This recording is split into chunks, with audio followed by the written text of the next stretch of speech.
et messieurs, nous vous souhaitons la bienvenue à cette deuxième journée de la Coupe du Monde en ISU à Québec.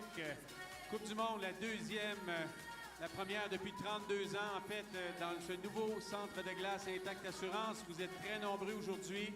Nous sommes très fiers de vous accueillir. Les patineurs de partout sur la planète apprécient grandement les installations ici. On se les fait dire plusieurs fois. Donc, on va leur montrer également que nous sommes de bons spectateurs et des gens passionnés de sport. J'en suis certain, vous aurez l'occasion d'applaudir et d'encourager les patineurs de tous les pays. On va vous présenter notre équipe nationale un peu plus tard également. Donc, réservez évidemment vos encouragements très convaincants pour les patineurs du Canada également. On aura d'abord le 1500 mètres hommes aujourd'hui avec 3 Canadiens qui vont participer à cette distance, dont Vincent de Hêtre, Antoine Gélina-Beaulieu et Connor Howe. Donc, 3 patineurs qui ont eu d'excellents résultats au fil de leur carrière sur cette distance. On a Jordan Stoltz également, qui est le champion du monde en titre sur la distance, qui patinera vers la fin. On aura le 500 mètres féminin un peu plus tard avec une Canadienne en lice, Carolina Hiller. Et évidemment, le plat du jour, probablement que vous souhaitez tous voir, le 500 mètres masculin avec notre héros national, Laurent Dubreuil, qui va participer à ce 500 mètres dans l'avant-dernière paire. On a le team sprint également, le sprint par équipe qui aura lieu et où le Canada a déjà gagné plusieurs courses cette saison avec une technique qu'on peut maintenant appeler le slingshot Madison, que vous aurez l'occasion de voir lors du dernier échange, on l'espère, par l'équipe canadienne. Et finalement, le départ groupé. Et Antoine Gélina-Beaulieu sera notre porte-étendard dans cette course un peu plus tard aujourd'hui. Donc, on vous invite à être bruyant, à être passionné, à encourager tous les patineurs. Welcome to everyone today at this ISU World Cup. And we wish you the best day of sports.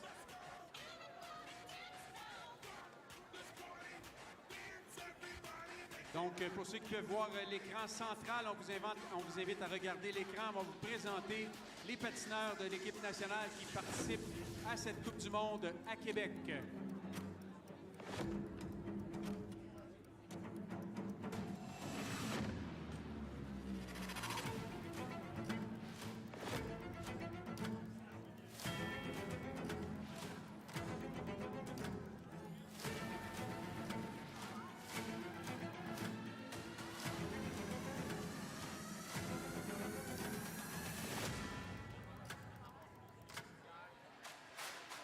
Alors, voici vos représentants à l'écran qui vont se présenter là.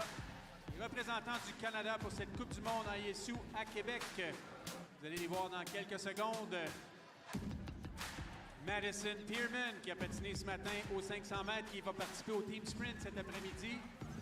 Andrew Johnson, qui a participé au 500 mètres également ce matin. Abigail McCluskey, qui participera demain au 1500 mètres et qui a très bien fait au 3000 mètres. On a Graham Fish, un spécialiste des longues distances qui ne sera pas en action aujourd'hui. Carolina Hiller, qui sera au 500 mètres cet après-midi, une des meilleures Canadiennes sur la distance.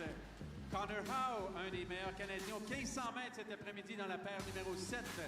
Isabelle Waterman, qui a terminé 4e hier au 3000 mètres et une des meilleures patineuses au monde sur les longues distances. Antoine Gélina-Beaulieu cet après-midi au départ en groupe et au 1500 mètres. Ivani Blondin qui participera au team sprint et à différentes distances aujourd'hui. Vincent de Hêtre dans la première paire cet après-midi au 1500 mètres. Béatrice Lamarche qui a très bien fait au 500 mètres un peu plus tôt aujourd'hui. Ted Jan Blumen qui a fracassé le record de piste aux 5000 mètres hier avec une très spectaculaire course. Valérie Maltais, 3e au 3000 mètres et 3e de la Coupe du Monde sur la distance. Laurent Dubreuil, un peu plus tard cet après-midi au 500 mètres. Donc, laissez-nous vous encourager vos Canadiens. Ils ont besoin de votre appui, tous les patineurs, évidemment.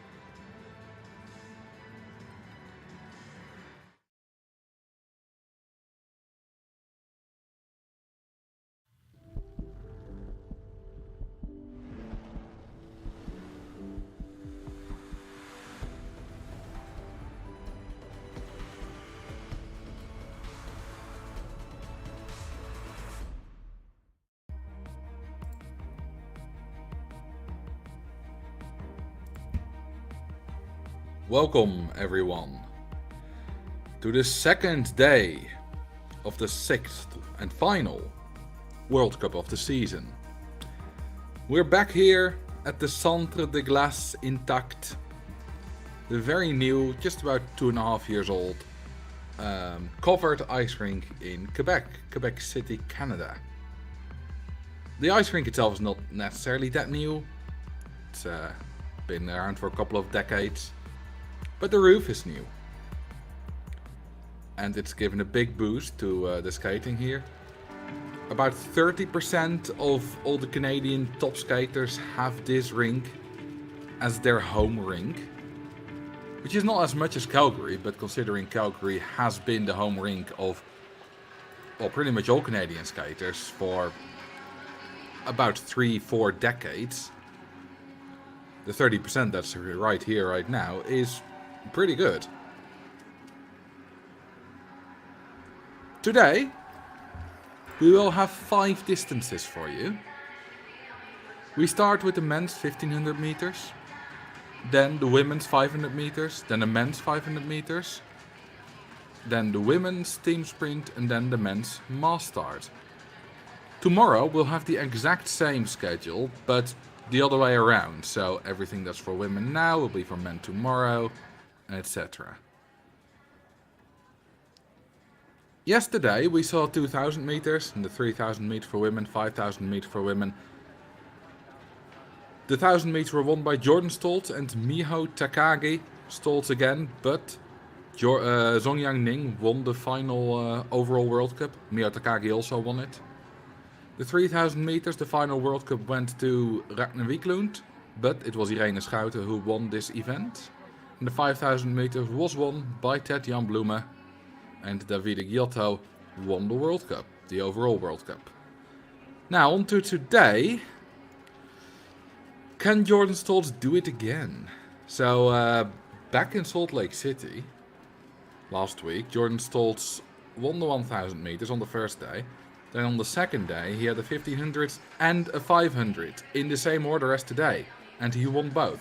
Can he do that again? Here we see the start list. Yun An against Vincent de Hetre. And Chung against Emily. Lehman against Kroll. Jelinas Beaulieu against Johansson. Trentini Ichinue. Then some more Japanese skaters. Nonomura Tsukiya. Yamada Hao. Dijs Engebraten. Ning Stolt, which is the king's race here. And then the other Yamada against Hendrik Dombeck. Will be some very exciting races. This is the World Cup standings, and it's quite similar to what we saw in the 1000 meters yesterday. Zongyang Ning with a slight lead. Jordan Stoltz, who skipped one World Cup, in second place. If Stoltz wins and Ning is third or lower, then Stoltz win the overall World Cup. Difference is 10 points, and that would make a 12-point difference in this race. And I would say, based on past events, that there's a good chance of this happening. Zongyang Ning did race a very solid 1000 meters though, and was second in the World Cup event last week. So Ning also does have a very good chance of gaining that second place, or even winning. Jordan Stoltz is the big favorite, but that doesn't mean he will necessarily win, of course. Here we can see De Hetre and An presumably preparing for their race, which is about to start. Hyun-Jung An in the inner lane, the Korean, kind of came out of nowhere this season. I had never heard of him before this season. And even deep into the season I hadn't heard of him, because he was skating in the B division. Didn't skate that great results. His best was a 4th place in the B division in Beijing. And then suddenly, he skated a 144 in Salt Lake City. Big new personal best. Came from a 147. And Vincent de Hetre has been with us for a good number of years. Let's see what he can do. Ready. De Hetre started off in the B division, quite deep into it, but slowly worked his way up to the A division. and was 12th last week, which is on this distance his best result. For An, this is the first time skating in the A division, ever. An is taking a slight lead on the opener. 23.73 and 23.90 for the Hetre. The 1500, of course, is a 300 meter opener and then 3 400 meter laps. And there's something very beautiful about this distance. You can go fast at the start and then lose a lot at the end, or the other way around.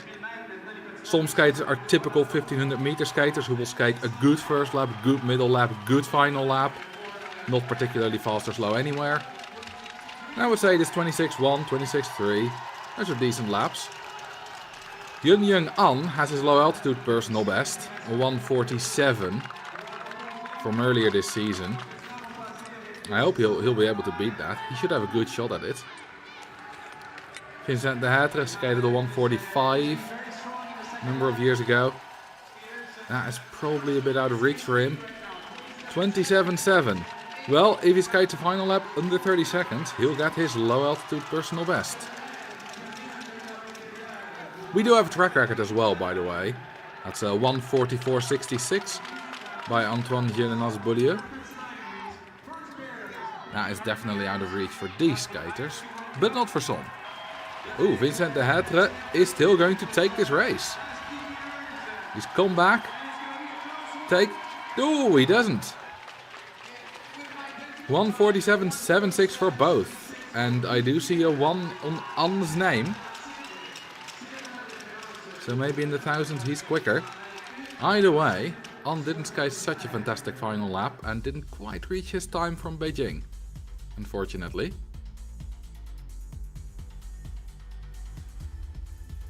Still though, very close to it. So I'd say it's a good race. Vincent de Hetre has been much faster in the past, but the last few seasons have not been his best. His best year is probably 2017, 2018.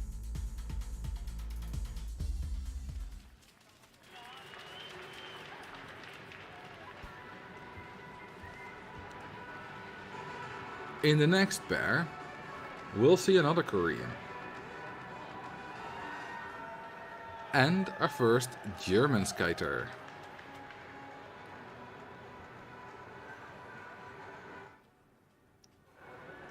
Because we'll have Jaewon Chung against Stefan Emele. And the interesting thing is that these two skaters have almost identical personal bests.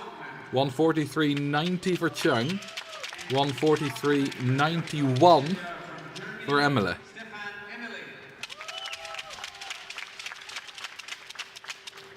Of course, those are Salt Lake City times, they're not going to reach those.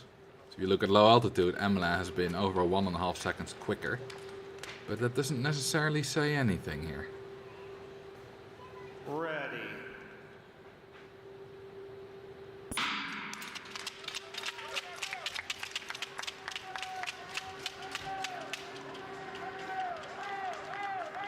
Now, how fast will they dare to start? Will they go sub 24? It looks like Emele does at least.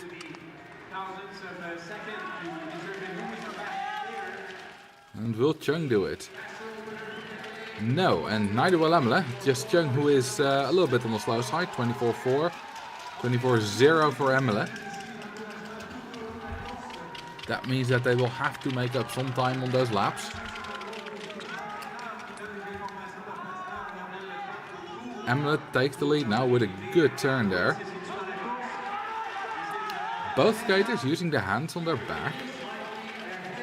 26.2 for Chung, 26.4 for Emele. Chung is of course mostly known for the mass start. We'll see him again later today. And in fact, he was in Salt Lake City 2 times in a row, the 4 continents, and at the World Cup, he's skated a sub 23 second final lap in the mass start, which had never happened before. He's taking a significant lead now, a few meters. Well, not really that significant. But his lap is faster, 27.3. If he manages to skate a good final lap. First place is still within reach. And considering his sprint on the mass start, a good final lap is definitely possible. Emile is not far behind though. Can Emile take the Korean on the final meters? No, he can't. They do go into the lead though. 147.38 for Chung, 147.62 for Emile. First and second place. And for Chung, that's his fastest time ever at sea level.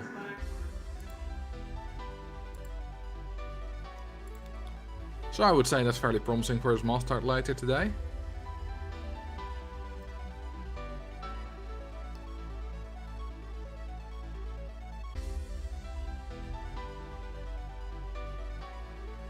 These two skaters both skated with the hands on their back on the straightaways, which is something you see more and more on the 1500 meters. And even some of the more sprinters are doing it. Such as sometimes even Thomas Krol, who will we actually see in the next pair. Usually he doesn't, but I've seen him do it a few times. There he is, in the outer lane, against Emery Lehman, who is a bit of an enigma for me this season. Lehman skated such an amazing time in Milwaukee, a 1:44. And mind you, Milwaukee is a sea level track. Still 2 seconds behind Stoltz, who skated a 1:42 there, but that's just another level. That's Stoltz. But Lehman hasn't been able to reach that level again this season. Mostly B division here. Once in the A division. Thomas Krol hasn't had a blistering season either. He's just been struggling all across with basically everything this entire season. And he skated 3 World Cups so far, 11th, 9th and 9th. Which isn't too bad, but it's not the level he's used to. Krol, his opener, 23:52. For him, that's not that fast actually. It's by far the fastest so far. Almost a second up on Chung. And his first lap will be very fast, it always is. The question is though, how well can he keep that up? 25.6, now that's a lap. 1.5 seconds up on Chung. And Lehman also still ahead of Chung, and Lehman can skate. Yeah, a good flat pace. If he's in shape. Thomas Krol never does that. He's pretty much a glass cannon on this distance. Which has often enough worked. 27.41. Ooh, loses nearly 2 seconds there. Lehman only 1.3 seconds. Krol does still have 1.4 seconds left on Chung. But looking at his movement pattern, basically, his stride, this might be a final lap above 30 seconds. That would still be enough to take first place for now, though. So, time to beat 1:47.38. And his final time is 1:46.26 and 1:46.64 for Lehman. Will Thomas Krol be happy with that? I don't think he'll be necessarily unhappy. But I don't think he'll jump up and down from this either. Considering his shape throughout the season, this is pretty alright.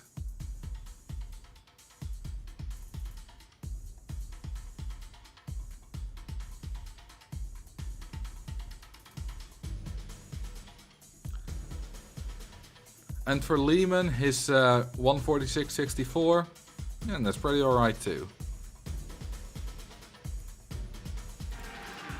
It does show though again that Krol is not having a great season. Hopefully better next time, next season. Here we have the reigning track record holder, Antoine Gélinas-Beaulieu, who of course is skating a home race. You can see him enjoying it so much. Wonderful. Against Alendal Johansson, who was the junior world champion on this distance back in 2018. And was also the junior world record holder until Jordan Stoltz broke it last season.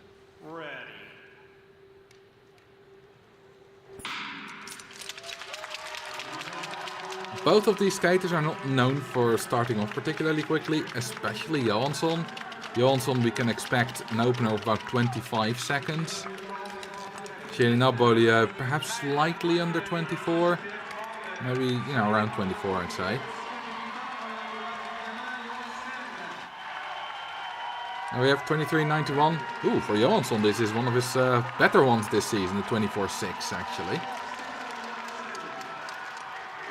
Back in 2018, 2019, Johansson wanted to just skate 3 identical laps in this distance. He's kind of let that philosophy go in recent years, but he's still very much a bit of a slow starter. First lap, 26.2 for Beaulieu and 26.0 for Johansson. You see, that's a thing that I find particular about Johansson, is he'll open up one of the slowest of the field, often the slowest. But then his first lap will usually be quite good, which again this 26.0 is.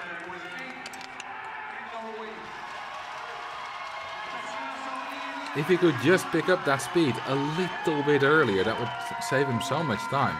And a good middle lap, 27.1. Now if he can pull this through and skate a final lap low 28, then he can take first spot. Time to beat 1:46.26 by Thomas Krol. Johansson does take the race. 1:46.26. What will it be? Not quite. 1:46.59 goes into second place. 1:46.83 for Jelena Beaulieu goes into fourth place.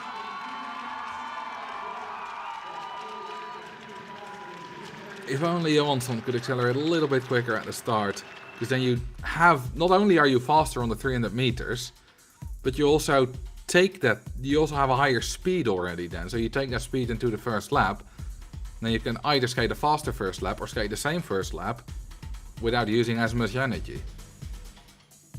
The 24.6 is just, it's just a bit too slow, really.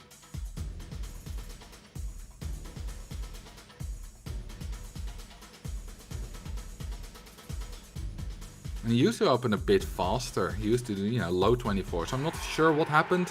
Maybe some kind of physical thing that's preventing him from opening this quickly. I'm not sure. I just hope he manages to improve on that again.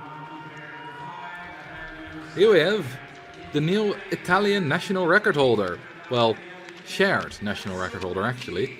Alessio Trentini, who last week in Salt Lake City managed to exactly tie Enrico Fabrizi's national record of 1:43.48, which was quite old, from 2009. His opponent in the outer lane is Saitaro Ichinue, the first of 4 Japanese skaters we'll see in a row here. Ichinue is the Japanese national record holder actually.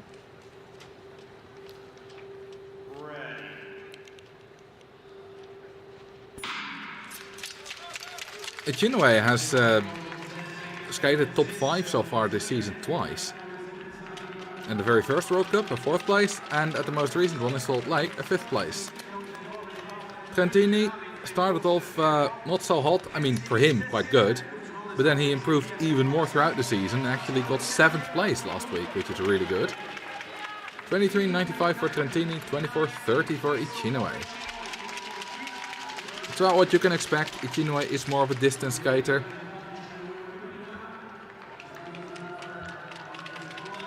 And Trentini is not necessarily a sprinter either.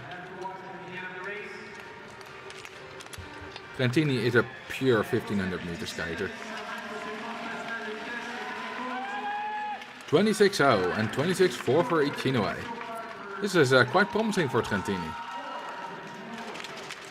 Oh, his fastest lap. Its fastest time at sea level is 1:46.04. Oh, ooh, hand to the ice. Well, that must have cost him some energy or some time. But it didn't look like it was too bad. 27.5, pretty good. 27.7 for Ichinue. He's behind quite a bit. Can Ichinue still do something in that final lap though? Using both his arms, he seems quite tired. Although if I'm seeing this correctly, he is closing the gap ever so slightly. Will it be enough?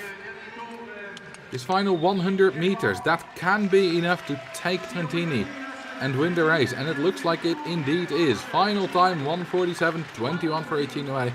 Goes into 5th place with a good final lap. Trentini above 30 seconds. 1:47.56 goes into 7th place.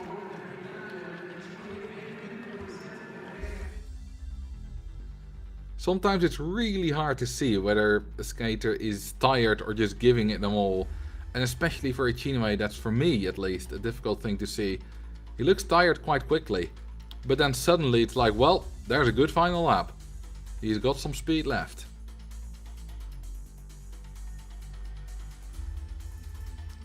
And then he wins the race. Not quite first place, but he wins the race. Krol still in first place, then Johansson, Lehman, Jelena Bodier, and then in 5th place Ichinue. 2 more Japanese skaters. Taya Nonomura, who is the brand new national record holder on the 1000 meters since 2 weeks ago, who is in the inner lane. And in the outer lane, Riku Tsukiya.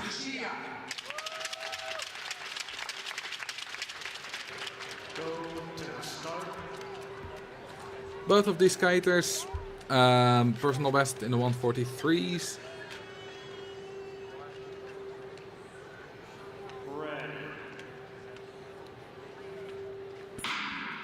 And especially Nonomura in the inner lane has skated some really good races. Skated the 1:44.57 in Heerenveen last year at the World Cup, which was quite impressive. What will his opener be? 23.65. That's on the speedy side. 24.22. Well, Tsukiya is more of a distance skater. Skated the 5K yesterday. So the 24.2 that we saw from him is about what you can expect. Now it all comes down to the laps. First lap, 26.2 from Nonomura, 26.5 from Tsukiya. Seen a lot of low 26s. 1:25 so far, which was by none other than Thomas Krol. But a lot of low 26s.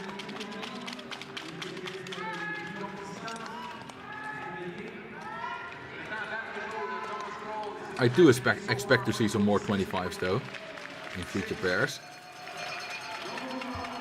Alright, 27.6 now for Nonomura, 27.8 for Tsukiya. They are still behind Thomas Krol, and with a good final lap, it is possible to catch Krol. If Nonomura stays under 28.9, he will get first time, which, to be honest, is quite a tall order. But it might be possible. He is definitely giving it his all. Final time is 1:46.80 and goes into 4th place, 1:48.46 for Tsukiya. Goes into 12th place.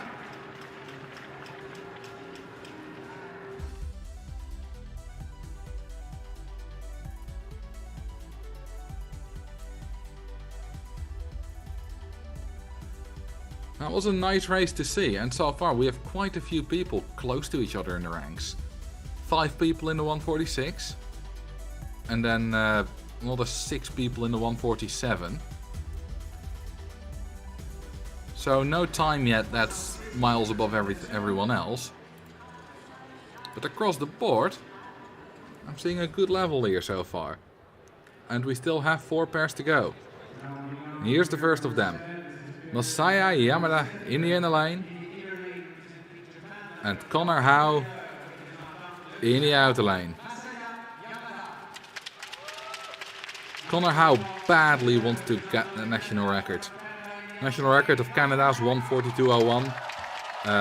Held by Danny Morrison, skated in 2008, was a world record at the time. Connor Howe came so close at the Fall Classic in September, but hasn't been able to reach that level again yet.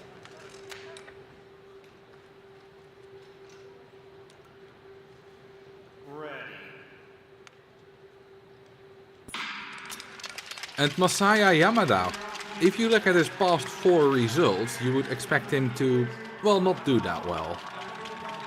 Because his past 4 results are 19th, 18th, 19th, 19th, 18th and 18th. But he did win the first World Cup on this distance. So anything's possible with him. 23.51, fastest of the day. 23.95 for Connor Howe, where he's been faster. But he can definitely do something with that. So Masaya Yamada won the first World Cup in a very good time in Obihiro, his home rink. Well, I'm not sure if it's home rink, but in his home country anyway. And then he kind of underperformed in the next few races. Connor Howe here, 25.76, and then Yamada 26.1. Howe with a good first lap. But during his personal best, it was all in the final lap, where he skated a very good one. So if he can keep this down, 27.2, I think he'd hoped for faster. 27.7 from Yamada. Well, Connor Howe's definitely going to win this race, so that won't be another win for Yamada. Not able to repeat his stunt from the first World Cup. What time will Connor Howe do though? Time to beat 1:46.26. And the time is 1:45.73. Now that's a good time. Goes into the lead. And 1:47.91 for Yamada.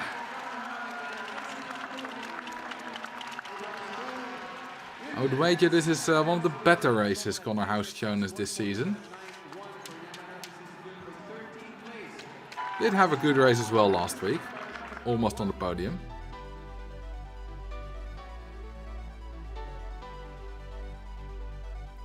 And Yamada, I don't know what's happened to him.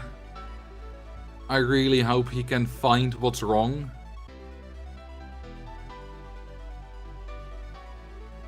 Because he's shown he can win. Because he did so. And then here, well, if the next 6 all go under his time, he'll be 19th again. Which is not where he wants to be. Alright, here we have Holger Engebraten in the outer lane against in the inner lane, who I almost thought wasn't there, but he was just off screen. Wesley Dice.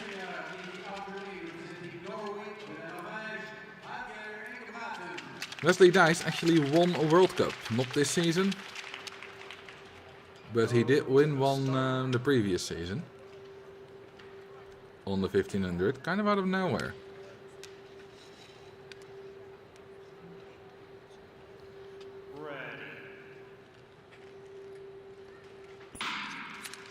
Engebraten has skated some really strong times,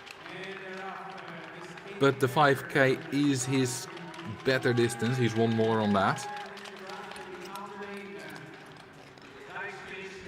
So far, Wesley Dice top 8 4 times this season on this distance. Engebraten did that 3 times. 24.10 for Dice, 24.3 for Engebraten. Especially Dice. Should be able to go a little bit faster than that. Can they give us a sub 26 lap? That's the question. I think they do need to. 26.0 might still be enough. Well, both 26.0, which means that they're already a bit behind Connor Howe, and Connor Howe did have a good final lap. So they're gonna have to really give it their all. Wesley Dice taking a bit of a lead here with this inner turn. Had a good crossing there, a bit of a draft.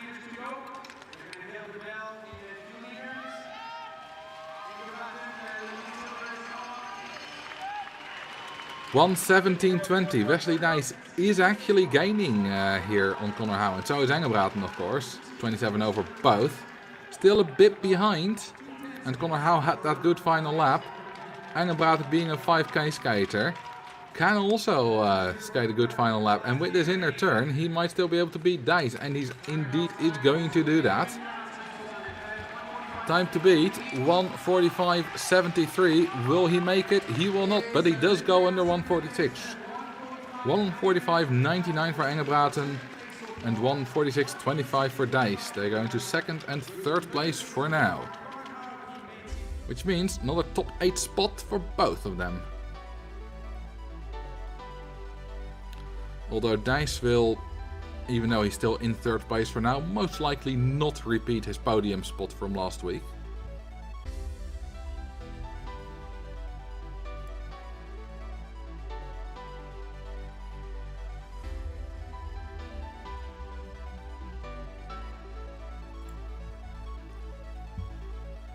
And now, the pair you've all been waiting for. Number 1 in the World Cup against number 2 in the World Cup. Zongyang Ning against Jordan Stoltz. Ning, in the inner lane, has been on the podium 4 times, but has not won. Jordan Stoltz has participated only 4 out of 5 times, has won 2, and has gotten silver in 2 of them. After his world record on the 1000 last week, we were kind of hoping for a world record on the 1500 as well. Didn't happen, still skated the 3rd time ever though, 1:40.87. Ning skated a 1:41 and got 2nd place there, both very strong skaters.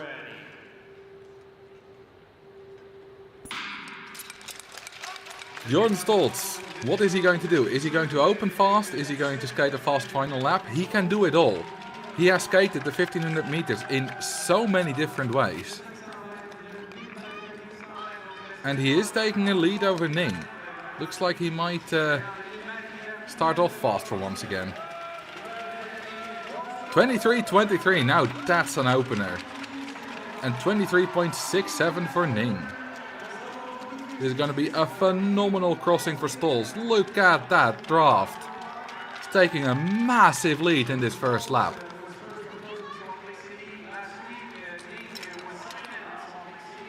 What will it be? High 25? Low 25 perhaps? 25.2. Well, that's definitely under the pace for the track record. And 25.5 for Ning is also really fast. Now, Jordan Stoltz is like shooting out of the starting blocks here. But he has also skated a phenomenal final lap earlier this season. He can do it all, so what can he do today? Ning is keeping very close by though and is skating the better middle lap actually. Stoltz losing almost 2 seconds, Ning a little bit less. Stoltz does have a very good draft here though. And Stoltz is almost side to side with Ning and is going to win this race. Will it be a track record though? 1:44.66 is the time to beat for the track record. Can he do that? Final time is 1:44.01, new track records. And 1:44.79 for Ning goes into 2nd place, just above the old track records. What a race again. What a race. 1:44.0. That's not the time to scoff at. Sure, he was a lot faster in Milwaukee, has been a lot faster in Heerenveen as well. Also low altitude rinks, but 1:44.01. Let's have a little look. That makes this rink the 8th fastest in the world, tied with Gangneung in Korea. That's exactly the time that Kjeld Nuis became Olympic champion with in 2018.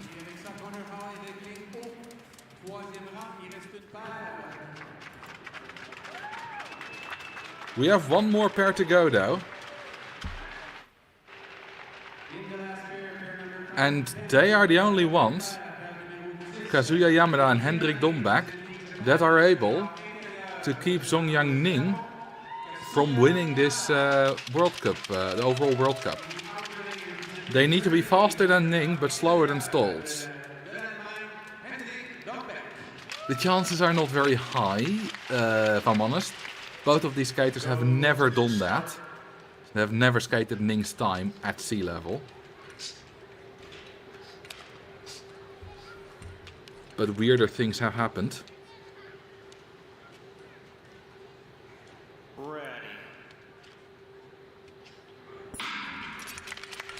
Kazuya Yamada likes to open quickly. He's done a 23-0 in the past. Now he's most likely not going to do that here. He did skate a 1:44.9 in Nagano at the Japanese Championships. And Dombak has just improved so much throughout the season. Yamada taking it a bit more cautiously now. Dombak 23.8, pretty good for him.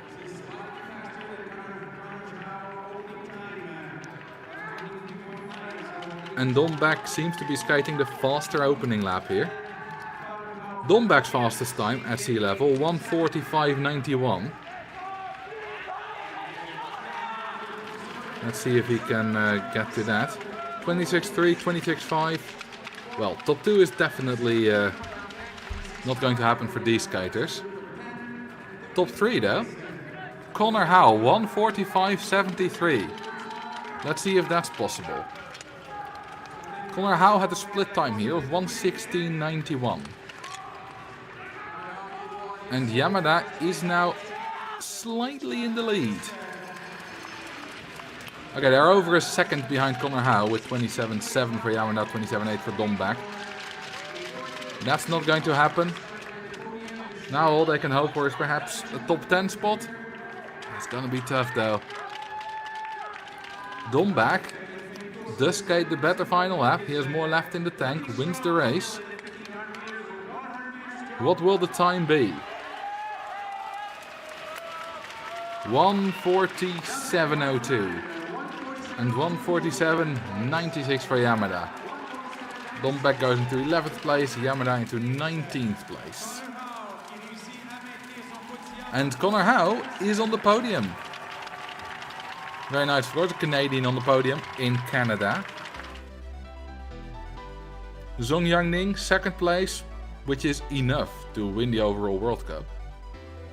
But in 1st place, and absolute top favorite for the World Championships, is Jordan Stolz with a new track record of 1:44.01. Absolutely phenomenal. It's amazing to see what he can do, because today he opened quickly. But like earlier in the season, he got it all in the final lap. Most skaters can only do one of the two, and they have to always do that, and they have to hope it works. Like Thomas Cole can only start off very fast. If he starts off slower, you won't be able to win enough back at the end. But Jordan Stolz can do both. This man is a miracle.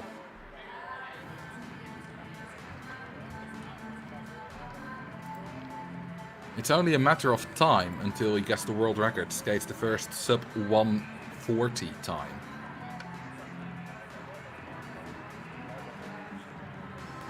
And nothing is guaranteed, of course, but most people, I think, would agree it's not a matter of if, but a matter of when.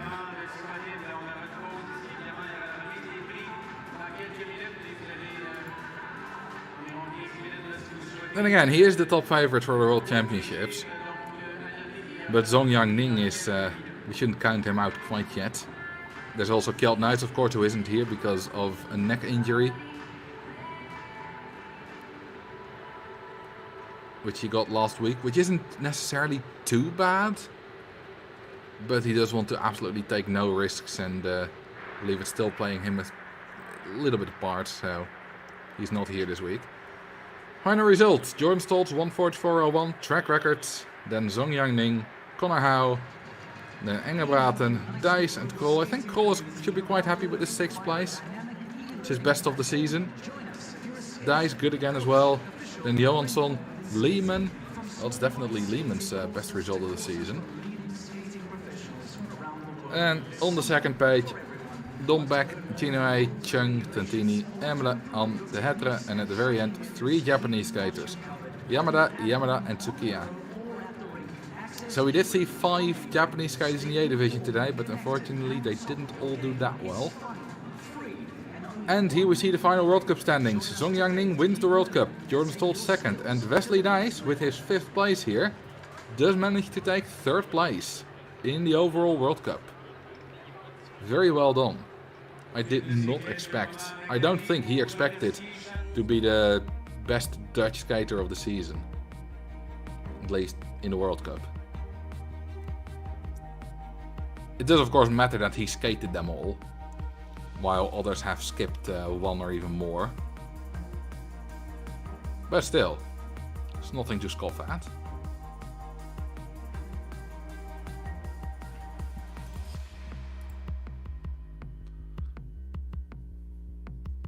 Now we have a little break. And in 14 minutes, at 21 minutes past the hour, we'll start with the women's 500 meters. We'll see you then.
Go? Yeah.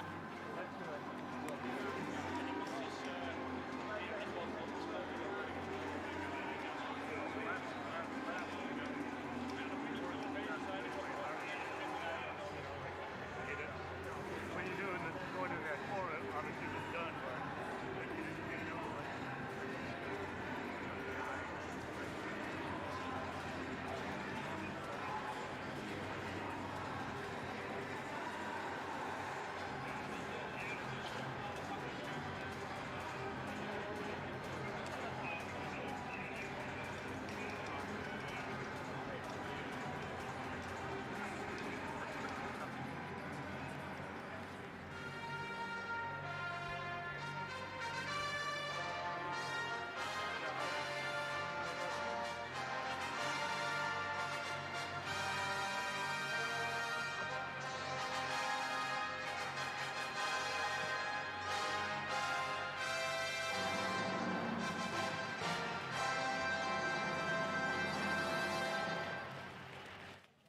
Ladies and gentlemen, this is the victory ceremony for the ISU World Cup 1500 meters in men, mesdames et messieurs, la cérémonie de remise des médailles du 1500 mètres hommes de la Coupe du monde ISU de Québec.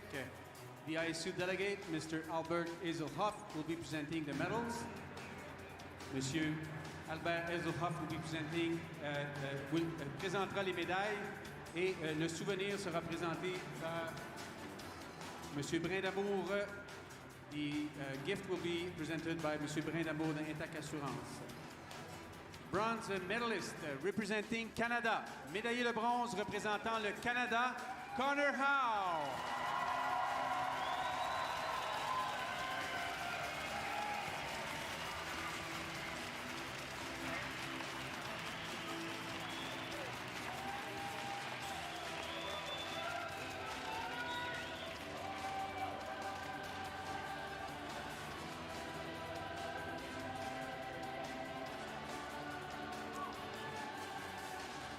Silver medalist representing China. Le médaillé d'argent représentant la Chine, Ning Zongyang.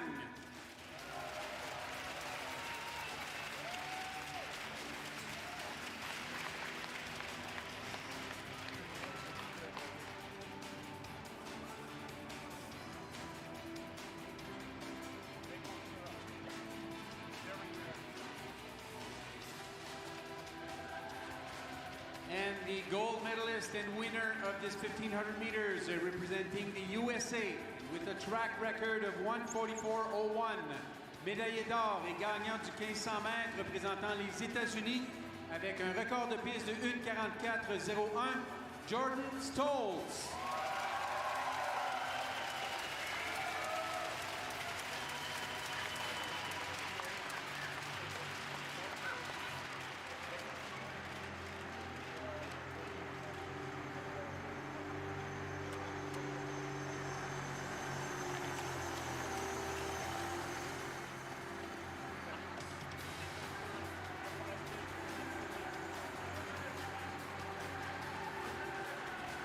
Ladies and gentlemen, this is your podium, and you can congratulate once again the ISU World Cup medalists of this 1500 meters in men. Voici votre podium du 1500 mètres chez les hommes de la Coupe du monde ISU de Québec.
Ladies and gentlemen, the victory ceremony for this season's ISU Overall World Cup trophies in the 1500 meters in the men.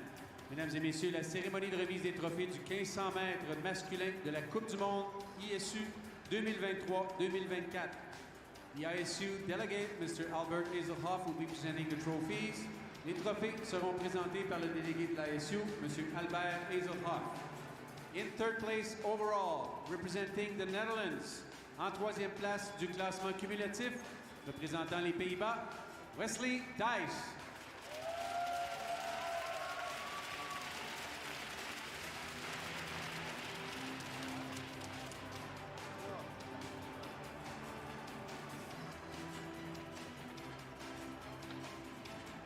In second place overall in this 1500 meter, representing the United States of America.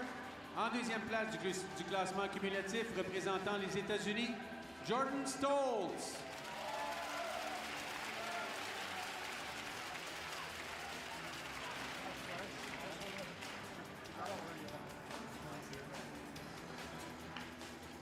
And the winner of this year's ISU World Cup in this 1500 meters, representing China, le gagnant du 1500 mètres de la Coupe du Monde ISU 2023-2024, représentant la Chine, Ning Zhongyang.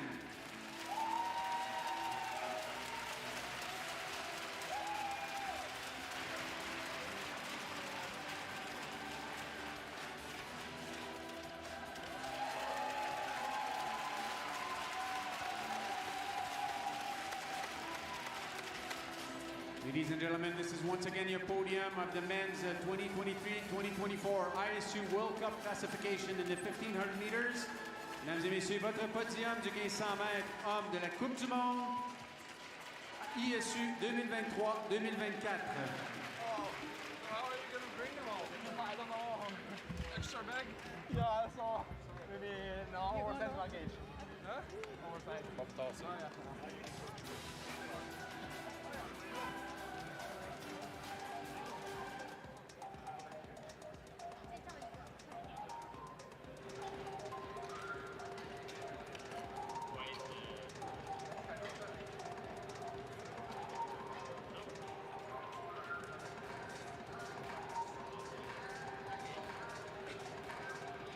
On va maintenant passer aux 500 mètres de sprint total.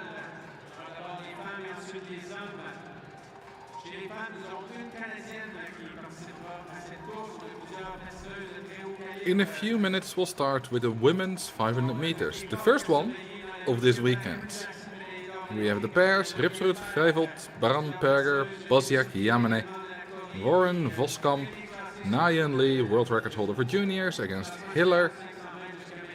And then in the second half we get Running, Qian, Naomi Verkerk. Then Yoshida against Yamada, Japanese pair. Kok against Wojcik. Jackson against Kim. And then the final pair, Vladeris against Inagawa. The ninth race, Jackson against Kim. That's one I'm really looking forward to. Jackson is leading the World Cup standings. 434 points. That's quite a solid lead. Minson Kim, 400 points. That's still possible if Jackson doesn't skate that hot this weekend. There are two races, so it's an average of 17 points per race that Kim has to win on Jackson. That's gonna be tough. That's gonna be tough. If Jackson has a decent weekend, let's say fourth twice, then that should be enough to take home the World Cup. And anything better than that, of course, as well.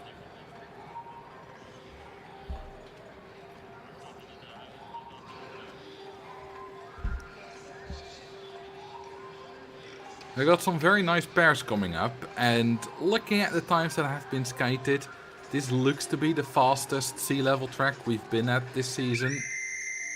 At least for any competitions where we saw the entire world. We did go to Heerenveen, Tialf, for the European Championships. Heerenveen is even faster. So for all of these skaters, there's a possibility of breaking their sea level personal best. And perhaps even for a few, their actual personal best.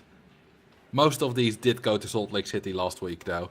So that's we're most likely not going to see a lot of personal bests. But every now and then someone who either didn't go to altitude yet or didn't skate so great at altitude might do better here. You do see that every now and then. In this first pair, in the inner lane, Martina Ripsroet against Isabel Grevold. Grevold been doing better and better throughout the season and actually came third on the 1,000 meters yesterday.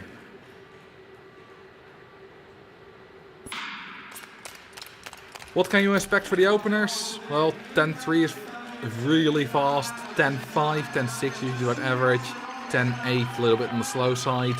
That's what we see from both of these. 10.7 for Ripsroet, 10.8 for Grevold. Grevold is more of a lap skater, does also skate 1,500 meters on occasion. The 1,000 is her best distance though, and it looks like she will take a Norwegian skater here with a great inner turn. Look at that, wonderful. And a good straight edge to a time of 38.47 and 38.95 for Ripsroet.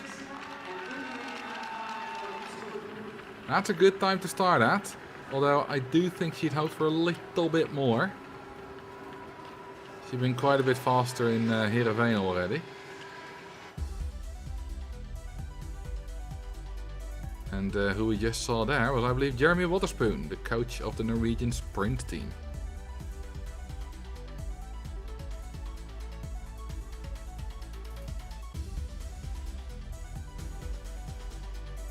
Grevold was not that far away from the track record actually, which is 38.14. Not 37 yet. I do expect we will see that today. That's because this is one of the first big international competitions skated here. Sometimes takes a little while for the track record to really get up there. Here we have in the inner lane Martina Baran, the Polish skater, against Serena Perger in the outer lane. Perger has improved herself many times this season. Go to the start. And Baran also a few personal bests.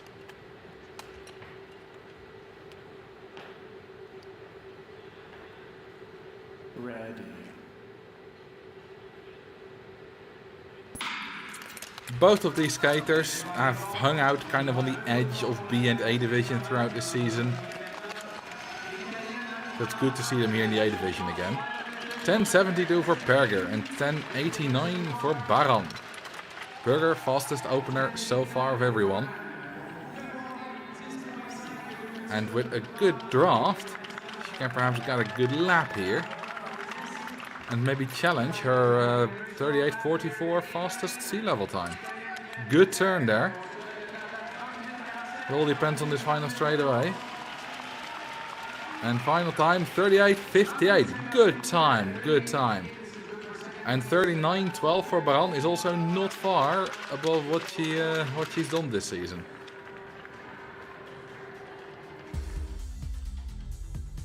Perger can be proud of this time.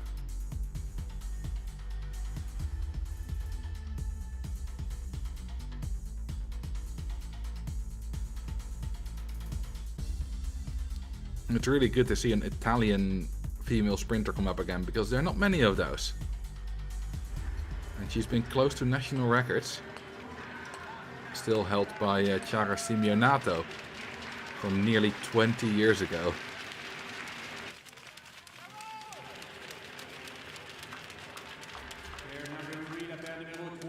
Here we have Karolina Boziak in the inner lane against Kako Yamane in the outer lane. For Boziak, it's said that she does too much, trains too hard.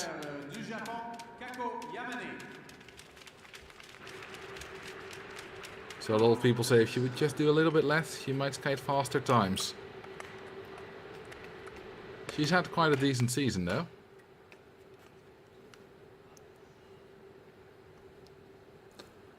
Ready. Ah, false start, I believe, for Yamane. who is a little bit of a late bloomer. I do believe this is her best season so far. She's 28.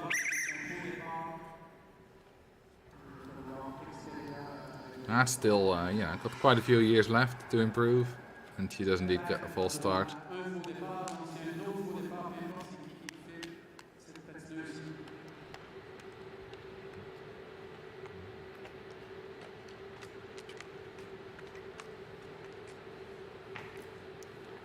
False start, outer lane, not stable. Now, Go to the start. no more mistakes, or you're out. It's harsh. Doesn't happen too often though. Ready. Okay, this time they're off without a hitch. And Boziak is taking a slight lead. The opener will be 10.85. Well, for both of them actually. The very same opener. Which is ever so slightly faster than Perger. Yamane looks to be close enough to take it with the inner turn. No, Boziak is keeping her lead. And Boziak will win the race with a 38.77. Goes into third place, 38.99 for Yamane.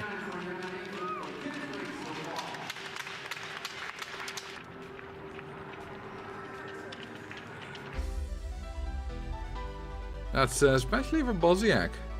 Looks like quite a good time.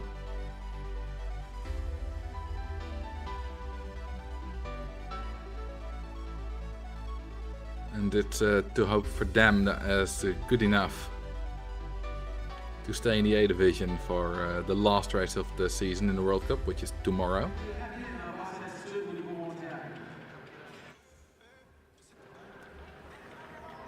Next, we have Sarah Warren against Diona Voskamp. Warren did pretty okay on the 1,000 meters yesterday. Voskamp is known for a blazing fast opener. And she did so at the very start of the season, but after that lost it a little bit in the opener. And that is where she needs to win it. She's not winning it in the lap.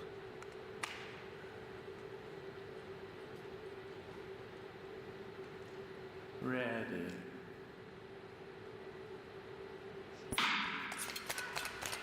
Warren is away faster. Sorry, Cock is away faster than Warren. And Cock has a lead. 10.54, that's good. 10.75 for Warren. Voskamp can go faster, but 10.54 is not too bad for her this season.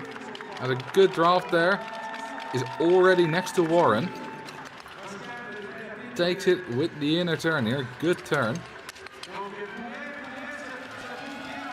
What will the time be? Time to beat. 38.51 for Voskamp. Just behind Grevelt. Goes into second place. 38.95 for Warren. Goes into fifth place tied with Ripsrud.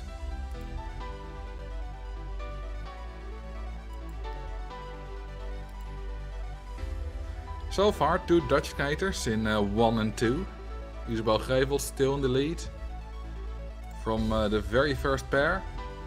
Then after that Diona Voskamp, then Perger, all very close together.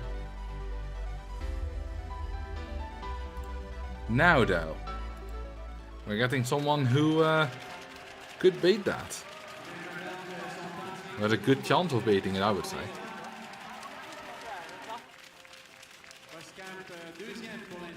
Because here we have, in the inner lane, Na Hyun Lee against Carolina Hiller. Carolina Hiller is known for opening very, very fast. But her lap still needs to be a bit better if she wants to go to the absolute top of the world. But she does have the home team advantage here, so who knows what's possible. Maybe that'll give her a bit of an extra boost. Nayeon Lee is the junior world record holder as of 1 week. Red.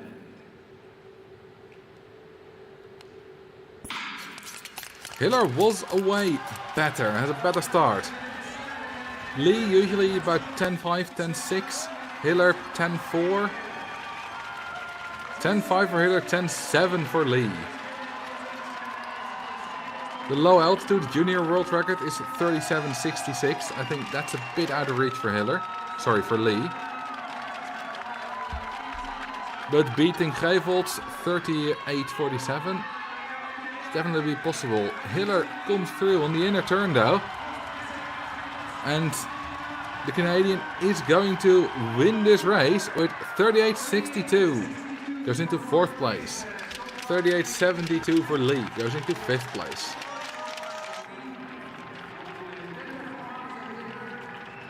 I think Hiller will be very happy with this result. Lee after yesterday also not too great.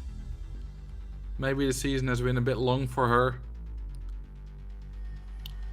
I do wonder, will she go to the Junior World Championships? Because this weekend we also have a Junior World Cup in Hachinohe, Japan. And next week, we'll have the Junior World Championships there actually. Which Lee can of course participate in, and she would be a big favorite on the 500 and the 1000. Well, 1000 maybe not, because Angel Dalaman, but on the 500. That will be a long flight though. She might also just stay here and do the World Championships in 2 weeks in Calgary. Who knows, we'll see. But that's in a while. So now here we have in the inner lane, Ruing Chan against Naomi Verkerk. Naomi Verkerk was a complete surprise that she qualified for the World Cups. Well, maybe not as she qualified necessarily, but that she skated as fast as she did. 37.63 in Heerenveen, that's still her personal best. Red.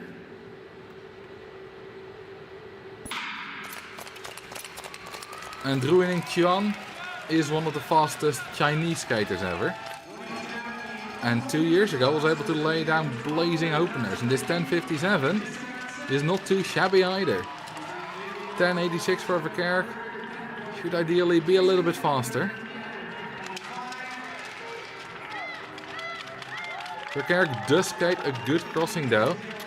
I don't think this turn is quite enough to get to Chan. No, it isn't. Chan is still in the lead. And is going to win this race. What will the time be? 38.05. Whoa! That's good. That's very good for her. And 38.36, that's quite decent for Verkerk as well. Ruining Chan has been faster on low altitude at sea level.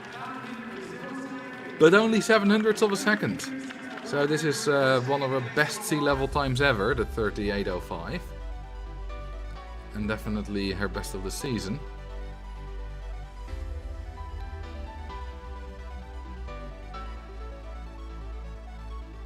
So I'd say well done.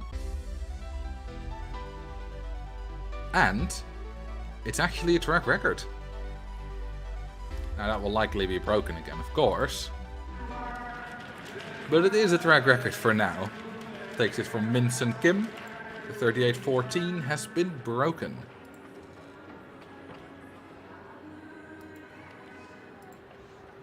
Two Japanese skaters. Yukino Yoshida in the inner lane against Ryo Yamada in the outer lane. A few years ago, Ryo Yamada skated a 1:14 on the 1000 meters in Japan, a national competition. That was amazing. Then she had trouble translating that into success internationally for a few years. But this year she's been improving again. And they got a few top 10 spots on the 500 this season.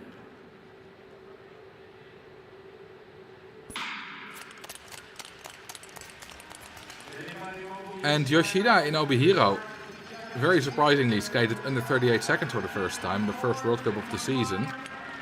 10.5 for Yoshida, 10.6 for Yamada, that's what you want. The 10.5 for Yoshida is especially good. But Yoshida hasn't been able to repeat that success again. And that 4th place was her best. Hiro Yamada is going to win this race. Will she also be able to take the 38.05 from Ruining Chan? And not quite. Yamada does break her sea level personal best with exactly 100th of a second though.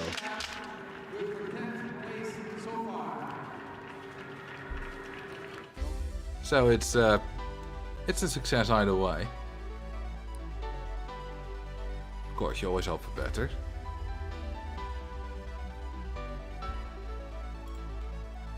And Yoshida 38.86 goes into 10th place for now.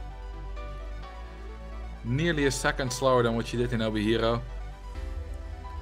I did hear that the Japanese skaters got a big boost from skating on home turf.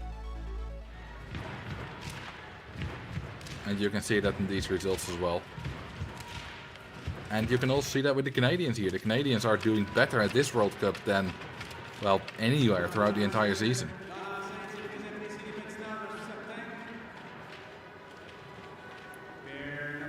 Here we have, in the inner lane, Femke Kok against, in the outer lane, Angelika Wojcik. Kok has won a World Cup, has stood on the podium 4 more times. Wojcik has gone up and down a little bit, but did get the podium once. On her home turf, actually. In Poland, 3rd place.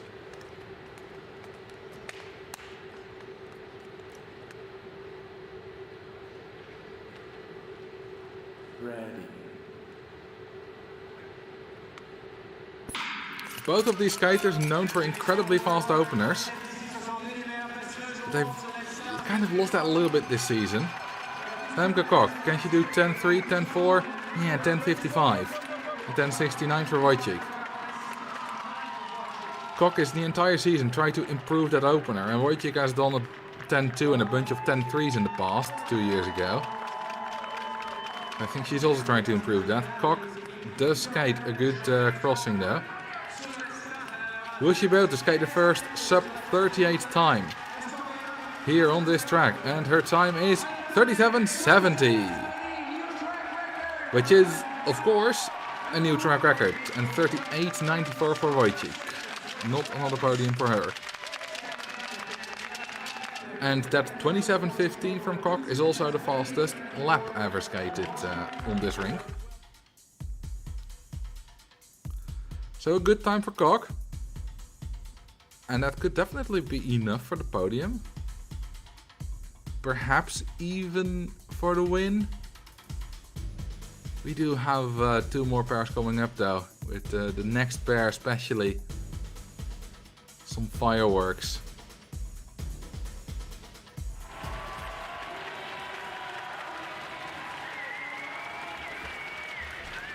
Because in the next pair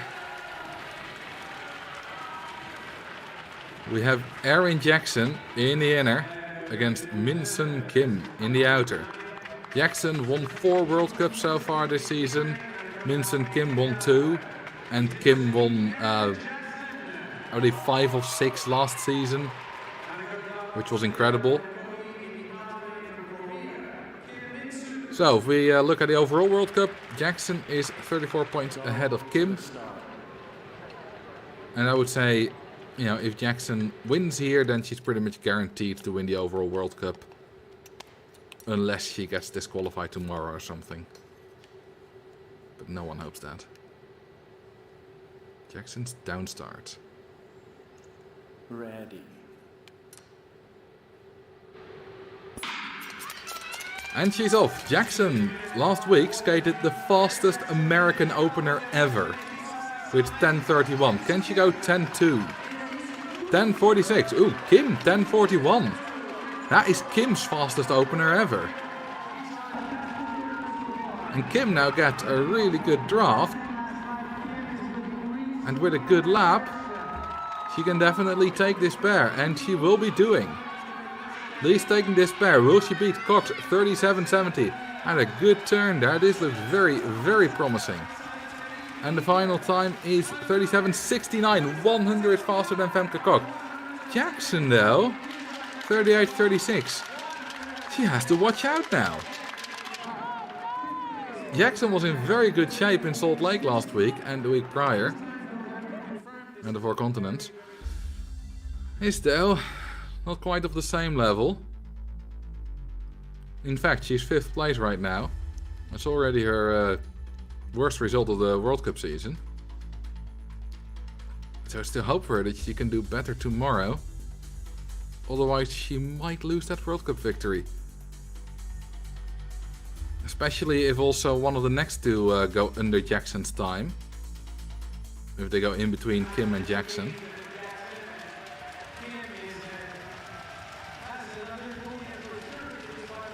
And she loses even more points.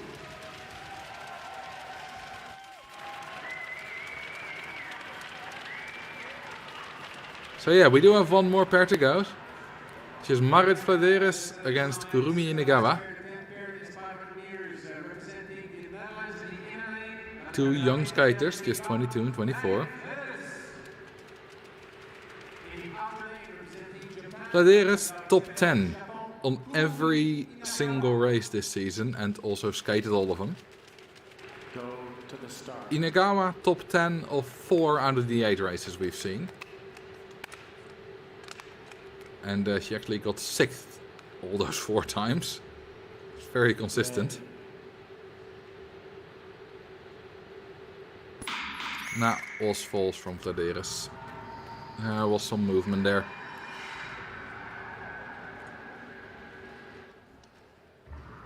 Only 2 false starts. I've definitely seen events with more.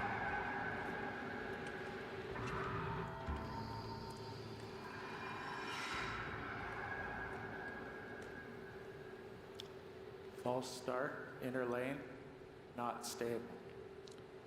Go to the start. No, no more mistakes allowed. This usually does cost you a little bit of time because you have to be really careful now. Ready. Ooh, Vladeris had a tiny bit of movement again. But the starter was lenient. The opener, 10.62 for Inegawa, 10.82 for Vladeris. Not the fastest, especially not from Vladeris. And that false start may have definitely didn't help. Inegawa closes the gap on the crossing and now with the turns. Comes through under Vladeris, takes the lead. Time to beat 37.69. He will not beat that, 38.38, goes into 7th place. Vladeris 38.62, goes into 11th place. And with that, Min Sun Kim has won her 3rd World Cup of the season and is closing in quickly on Erin Jackson. We have one more race tomorrow. And unless Jackson improves, Kim can still win the overall World Cup. Femke Kok, 2nd place. Kok was did plan to race all of the World Cups, but was unfortunately sick in Beijing and skipped the first one. Did skate the second one for the points, but didn't give it a roll because she was still a little bit ill. So got 9th there. Did get top 4 in all the other ones. So Kok would have had a decent chance at winning the World Cup actually. The overall World Cup if she didn't get sick. And now it's between Kim and Jackson. The track record is now at 37.69. And of course also goes to Kim.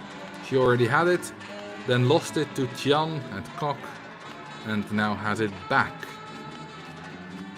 So lost it for all about maybe 10 minutes.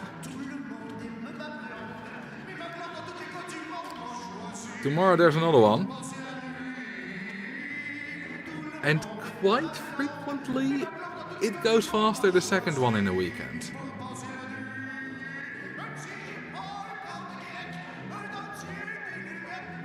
so perhaps she could do even better. I was really impressed by that opener of her, 10:41. I've never seen that.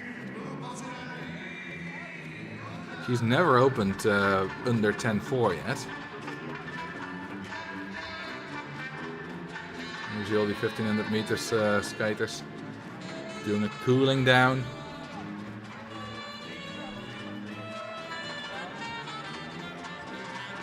Here we have the final results. Vincent Kim 37.69, cock a hundredth of a second behind that. Then Chan on the podium, which is her first podium spot this weekend.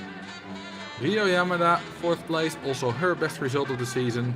Same with Chan as had weekend I'm in season. Then Jackson, Verkerk, Inagawa, Greifeld, Voskamp, Berger. And then here on the second page, Hiller, Verderes, Nayun Lee, Boziak, Yoshida, Wojciech Gripsroet, Warren, Yamane, and at the very end, Baran. And here we see 14 points of difference between Kim and Jackson. If Kim wins again tomorrow, Jackson has to skate top 3 to win the World Cup.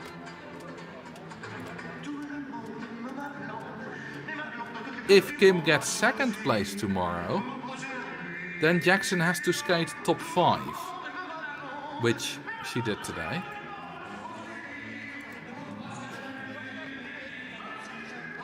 Jackson actually was lucky here because she skated the same time as Naomi Verkerk, but on the thousandths of a second she was quicker.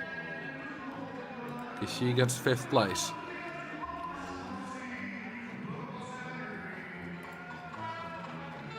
Alright, in a few minutes we'll start with the men's 500 meters. There's no ice preparation in between.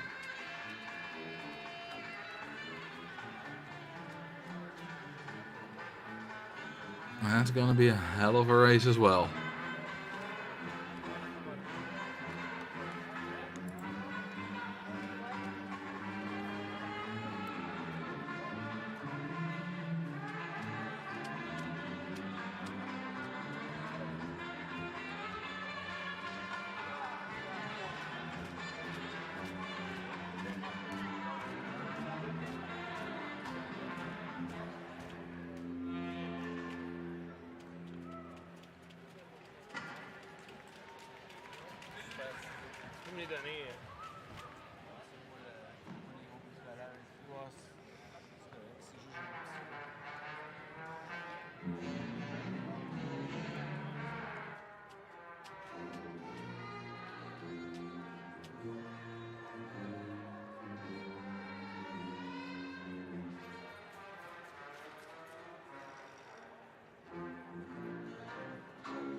Here we have the pairs for the men's 500 meters. Sang-Yok Cho against Stefan Westerbroek. Then Morimoto against Scheperkamp. McLeod against Michalski. Boza against Magnussen.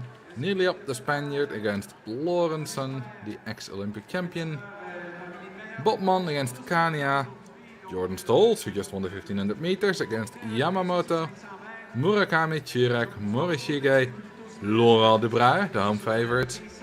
And in the final pair, we'll see Shinhama against Kim. We have the World Cup standings. Morishige is in the lead. Then Debruyne, Murakami, Shinhama. There are still 2 World Cups left and 2 World Cup races left, today and tomorrow. Debruyne said that he is going to peak towards this. And in 2 weeks, of course. This is his home rink. He loves skating here. So it all depends on how well Morishige is able to do. Just like with the women's 500 meters, there is a gap. And that gap is 37 points here. But with 2 races, that's not impossible.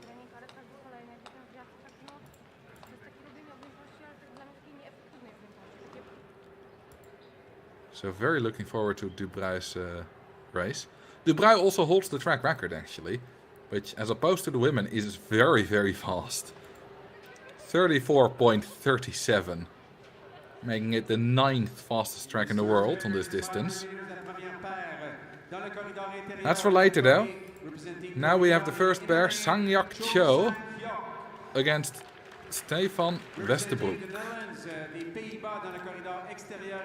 Sang-Yak Cho, just like on the 1500 meters, Yun Young An, is a Korean skater who I didn't really know at all. And then suddenly, in Salt Lake City at the Four Continents and the World Cup a week later, skated some amazing times. 34.4 and Westerbroek 34.3 in Salt Lake. Ready. Westerbroek, fastest Dutch skater on the 100 meters. Can he do a 9.5 again? If he does, he can potentially get a really nice draft of Cho on the crossing. 9.7. That's for him quite slow. Cho 9.83. That's for him alright. Westerbroek is definitely more of an opener. And not a lap skater. Westerbroek does seem to close the distance on that gap though. On that crossing. Has a good turn. And does win the race. For a time of 35.07. And Cho 35.16. I wager that's a good time for Westerbroek. You can get decently far with that, I think. We did have in the B division earlier today Minkyu Cha, who won it with 34.94.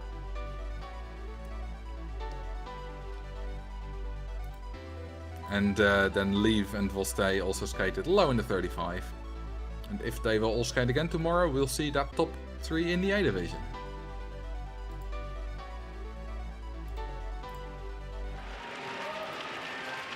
So, time to beat 35.07 for the next pair. And especially Marijn Scheperkamp, considering the races he's laid down in Heerenveen, has a good shot at doing that. His opponent in this race is Takuya Morimoto, who is known for very fast openers.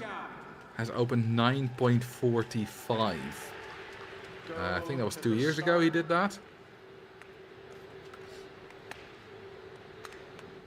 Scheperkamp 9.6, 9.7 usually. Ready.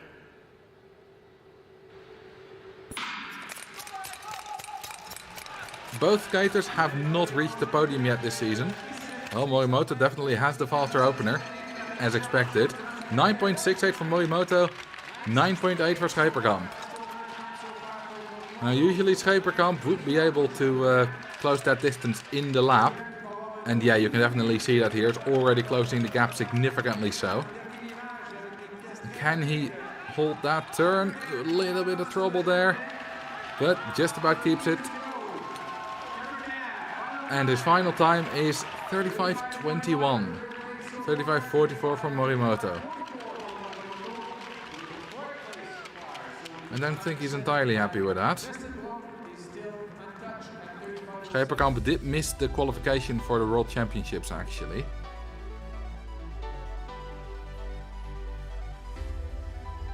There's 3 other skaters were quicker than him. Including Jenning de Bo, who we won't see here. He is here. He was going to skate.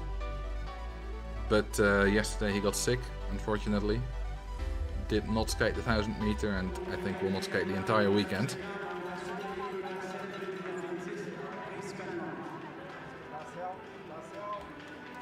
Here we have, in the inner lane, Cooper McLeod against, in the other lane, Piotr Michalski. Michalski is Polish national record holder, 34.18. Cooper McLeod not far behind that, 34.24. Against all odds, he suddenly skated a massive personal best last week. Go to the start. And got by far his best result with that, 6th place.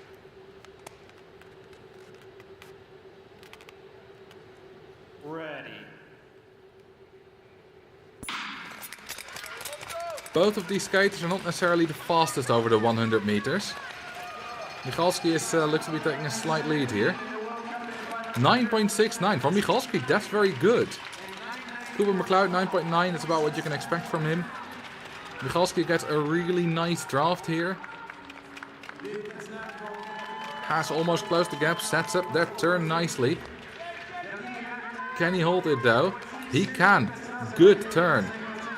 Question is, did he keep his speed? What will the time be? 34.93. Our first sub 35 time here goes into the lead. And McLeod ties Westerbroek's time.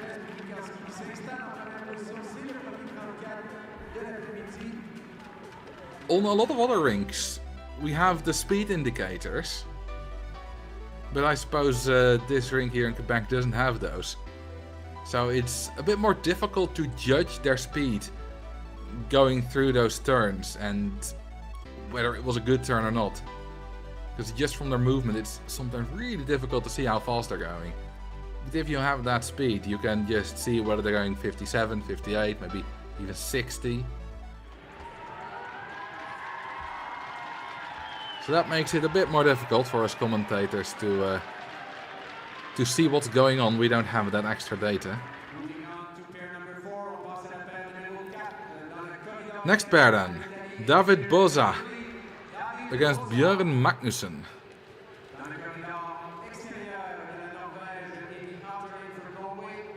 Boza skated last month 34.96, his fastest sea level time ever. Magnussen has been faster, but not yet this season.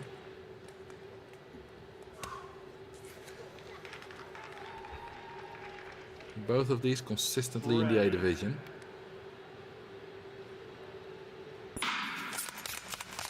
And also both of these 9.8, what you can expect. Magnussen takes the lead, 9.77, Boza 9.92. And with a good draft and a good turn, Magnussen might be able to skate a really good race here. He is definitely closing the gap there. Is almost next to Boza already. Now, can he hold that little arm to the ice? He does not quite hold the turn. But he does win the race with a time of 35.04. Now you can see how much speed you lose in that final turn. 35.09 for Boza. Magnussen was almost next to Boza going into that turn. But Boza almost managed to win that race. Boza skated a really good final 100 meters. The problem for Boza here is just that it takes him a little bit too long to get up to speed. The 1000 meters is his better distance. He holds the national record for Italy for both.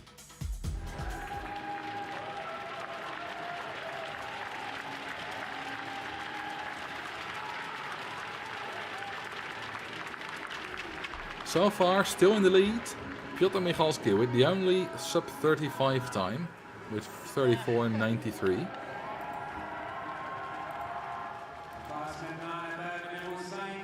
Will Niliop or Havard, Holmefjord, Lorentzen be able to beat that? Lorentzen has been a lot faster in the past, 34.41 in Gangneung 2018. The Olympic champion with that. Niliop has not skated under 35 seconds on a sea level rink yet. He's only 21 years old though. He's still improving. Lorentzen, 31.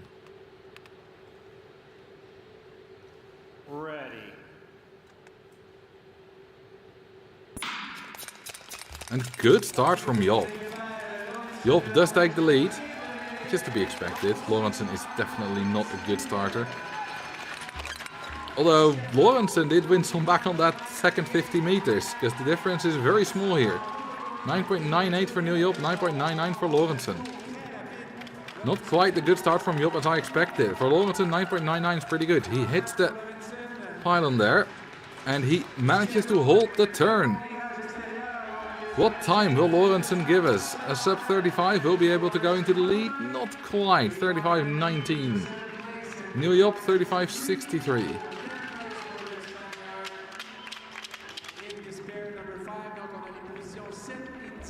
It's not a bad time. We've had an opener of 9.99. You just lose too much. You lose 3 seconds on Michalski already. And if you skate the best lap of your life, then you can do something decent with that. But if you skate just an okay lap, that's not going to happen. Juliop had a little slip there in the outer, which definitely cost him some time.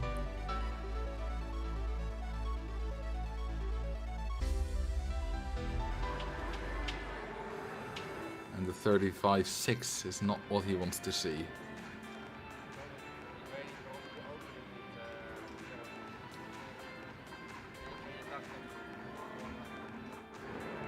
There's a Polish skater in the lead now, as we know, at Piotr Michalski. And in the next pair, we got another Polish guy, Marek Kania. Can he take the first spot from his fellow countryman? And what can Janno Botman do? Janno Botman, one of the best Dutch 500 meter skaters of the past few seasons. Kania has been strong for a few seasons as well. Both skaters top 10 a few times this season. Ready.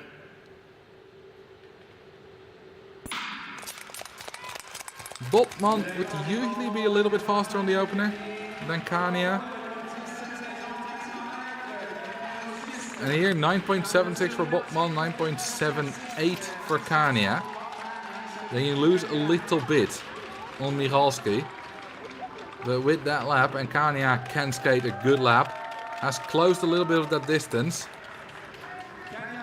to Botman. Skates a phenomenal turn there.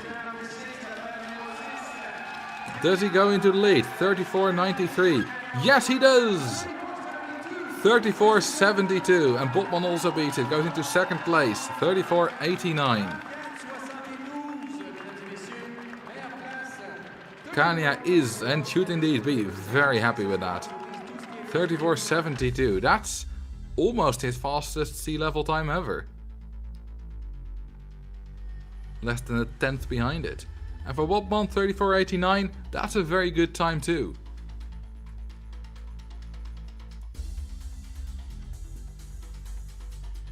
So I would say for both of these men, one of their best races of the season.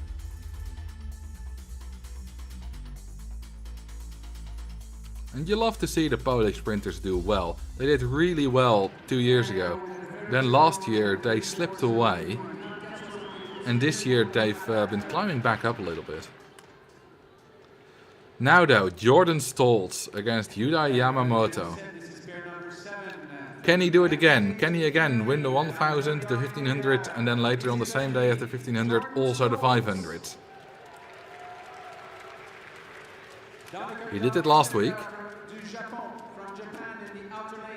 Yuda Yamamoto skated under 35 seconds for the first time this season, but also skated 34.39 in Salt Lake last week. Stoltz though skated 33.96. Can Stoltz go under 9.6 for the first time here? Ready. Ooh, Stoltz away very, very quickly. Will this be his first 9.5 ever? He has quite a gap on Yamamoto. Ooh, 9.70. It's Yamamoto who has the slow start here. Now Stoltz can usually skate a fantastic lap. Can he take on the 34.72 by Kania? Has a good outer turn there. Usually develops a lot of speed. A shame we can't see that, but it does look very fast. And his final time is 34.51. Goes into the lead. And 35.41 for Yamamoto. Jordan Stoltz has the lead. But I don't think it's gonna be enough, personally. Because we got a few very fast skaters coming up.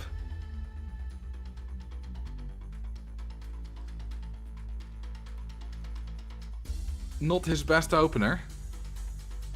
Not slow either. 9.7. Still pretty good for him, but He was a 10th faster last week.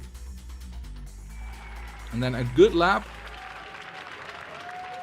And a good time. But I think he secretly hopes for faster. Could still be the winning time though, of course. We'll have to wait. 3 more pairs to go.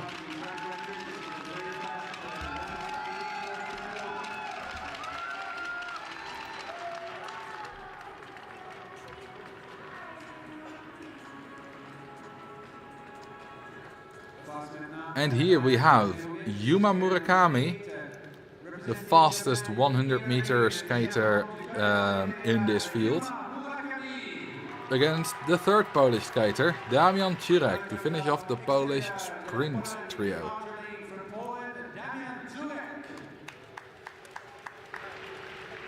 Murakami, along with Ting Yu Gao, who has finished his season, has been the best on the 100 meters, 9.4 a couple of times. Jurek, generally the best 500 meter skater from Poland this season. So, 9.4, can Murakami do that again? Or can he maybe do a legendary 9.3? 9.45, there we go. 9.95 from Jurek. Yeah, you lose a lot. But Murakami usually not the strongest on the lap.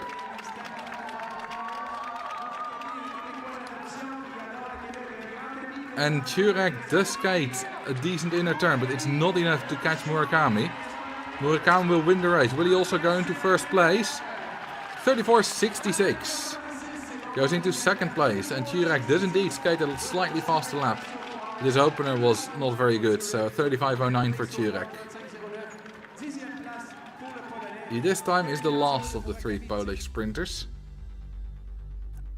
For Murakami, 34.67, that's a good time. But not enough for first place.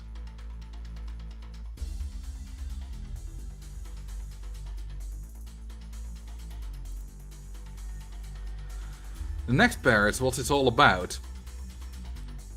Because we'll have Wataru Morishige, who won 4 World Cups in a row and is leading, against Laurent Dubreuil, who has to win 37 points on Morishige. And Morishige did not have a great race last weekend, whereas Laurent Dubreuil did. So it's possible.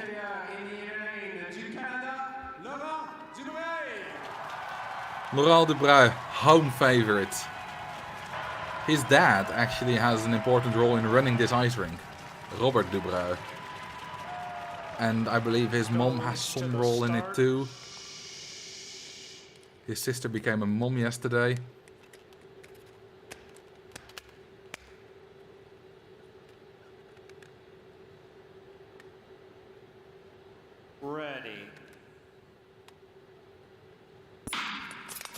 Dubreuil, if he's good, can do 9.5. Morishige, usually about 9.6, maybe 9.7. Laurent Dubreuil, 9.64. Morishige, 9.78. Now Dubreuil can skate a very good lap. And he's already closing that gap big time. Now can he skate a good final inner turn? Looks like he can, usually not a problem for the Canadian. Laurent Dubreuil, final stretch, 34.51, 34.59, goes into second place. Morishige goes into 7th place with 34.96.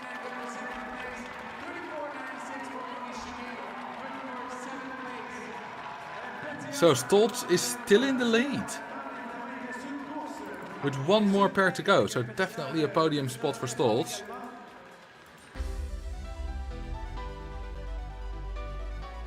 But the big question is, can he win all 3 again?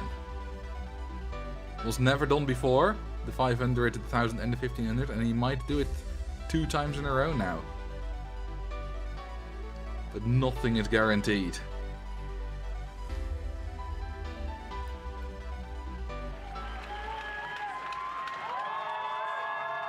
Laurent Dubreuil is always happy. Even if he doesn't do that well. This was a very good race, don't get me wrong. But even if he doesn't win, he's always happy. Especially in his home ring.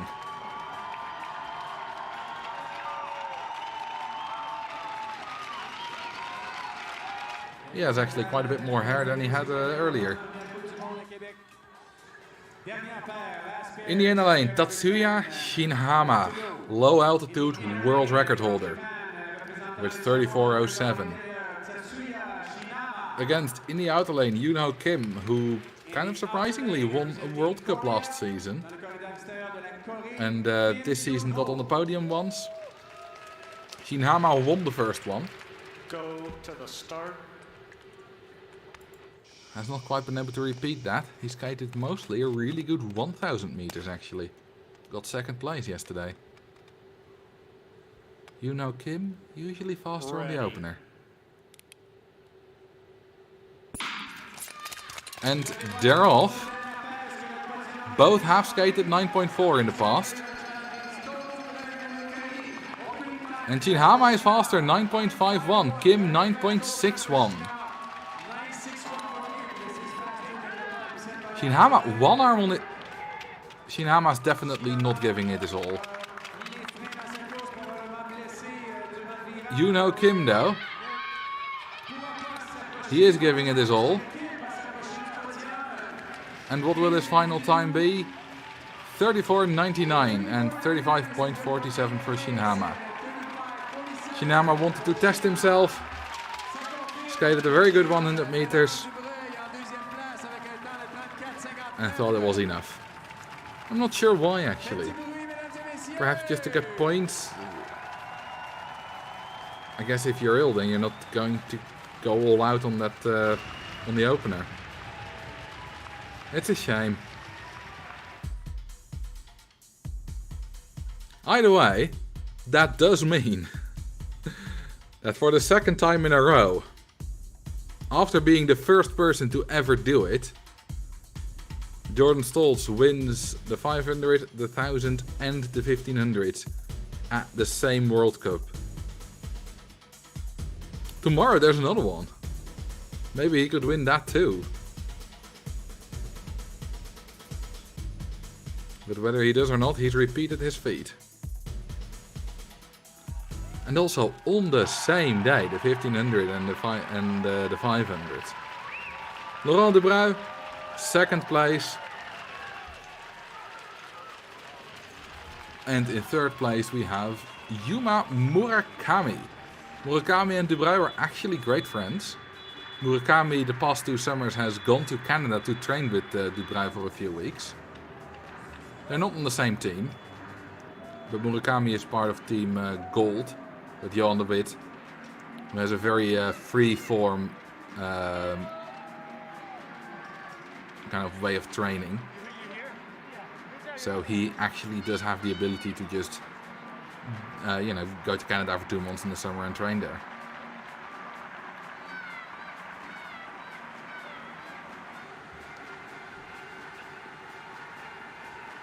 Now for the World Cup, Morishige did not skate a great one again, 7th place. Laurent Dubreuil, I believe, has made up more than half the points he needs to win the overall World Cup.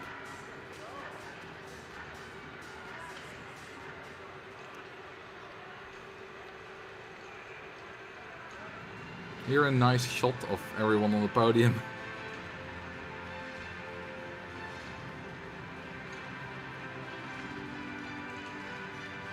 And it's now waiting for the official results,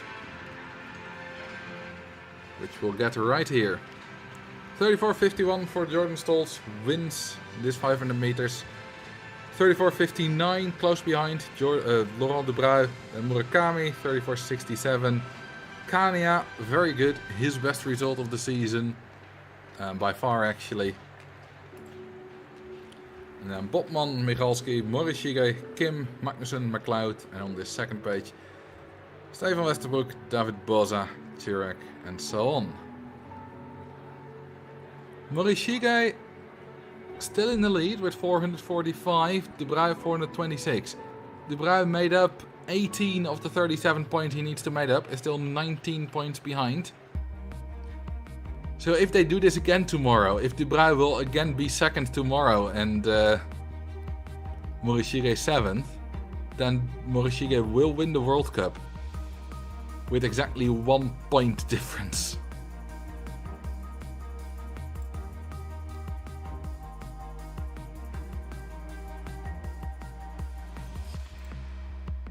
We have 2 more distances for you today. We're now going to have some ice preparation. And then in 14 minutes, we'll have the women's team sprint, followed by the men's mass start. We'll see you then.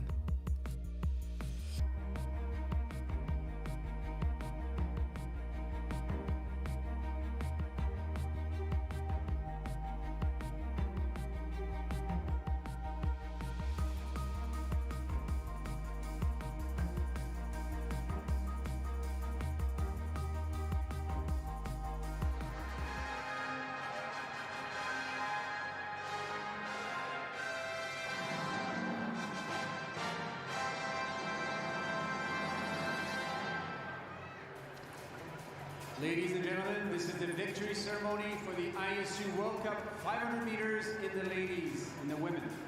Mesdames et messieurs, la cérémonie de remise des médailles du 500 mètres féminin de la Coupe du Monde ISU de Québec. The ISU delegate, Mr. Albert Hazelhoff, will be presenting the medals, and the gift will be presented by the Minister Isabelle Charret from the government of Quebec.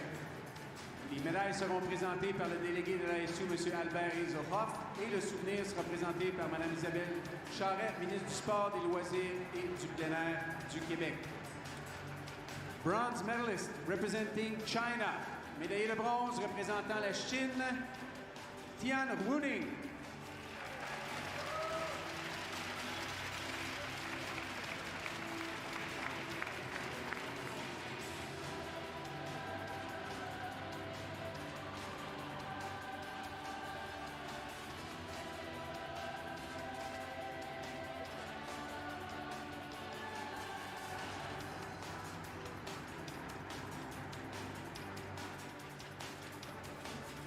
Silver medalist representing the Netherlands. La médaille d'argent représentant les Pays-Bas, Femke Kok.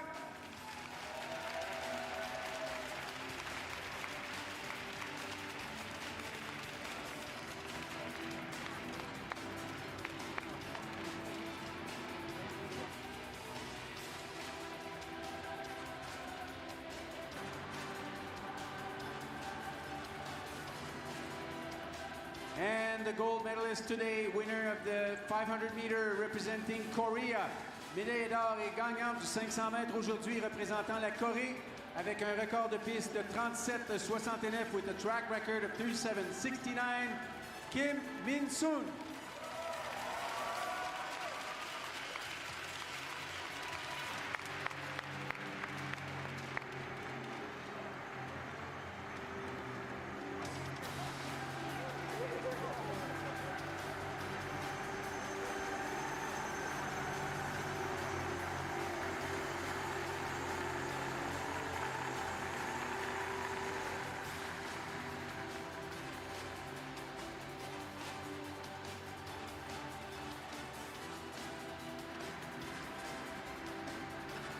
Ladies and gentlemen, this is your podium for today's 500 meters in the women.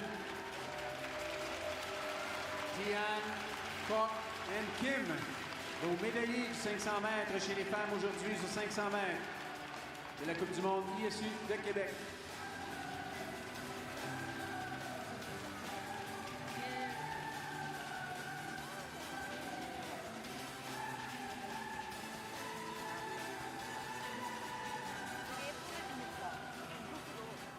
On rappelle qu'il y a des concessions, qu'il y a un magasin de souvenirs également au deuxième étage. Vous pouvez en profiter. La cabane à sucre également. Les courses vont reprendre dans 9-10 minutes. On a également la remise des prix du 500 mètres dans quelques minutes pour les hommes.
Ladies and gentlemen, this is the victory ceremony for the ISU World Cup 500 meters in the men, the first of two this weekend. Mesdames et messieurs, la cérémonie de remise des médailles du 500 mètres masculin de la Coupe du monde ISU de Québec. The ISU delegate, Mr. Albert Hazelhoff, will be presenting the medals, and the gift will once again be presented by Madame Charret. Les médailles seront présentées par le délégué de l'ISU, Monsieur Albert Hazelhoff, et le souvenir présenté par la ministre des Sports, des Loisirs et du plein air et multiple médaillée olympique, Madame Isabelle Charret. Bronze medalist representing Japan. Médaillé de bronze représentant le Japon, l'ami du Québec, Yuma Murakami.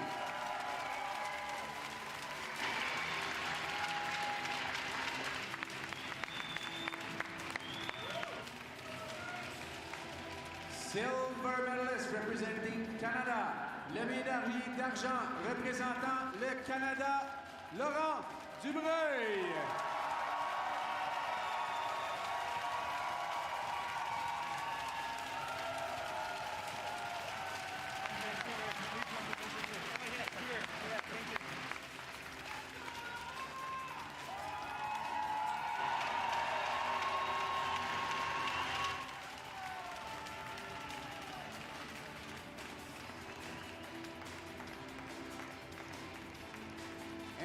The gold medalist and winner of this 500 meters today, representing the USA with the track. Oh, no, sorry. Médaillé d'or et gagnant du 500 mètres représentant les États-Unis, Jordan Stoltz.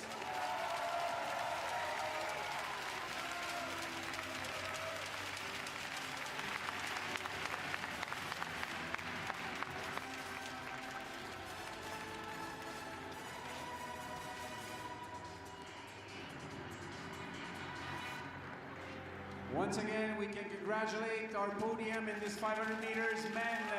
If this ISU World Cup in Quebec City, mesdames et messieurs, vos médaillés du 500 mètres, de ce premier 500 mètres de deux de la Coupe du monde ISU de Québec.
And it's almost time for the team sprint. We have 4 races here: Korea against Kazakhstan, Canada against the United States, China against the Netherlands, and then Poland against Germany.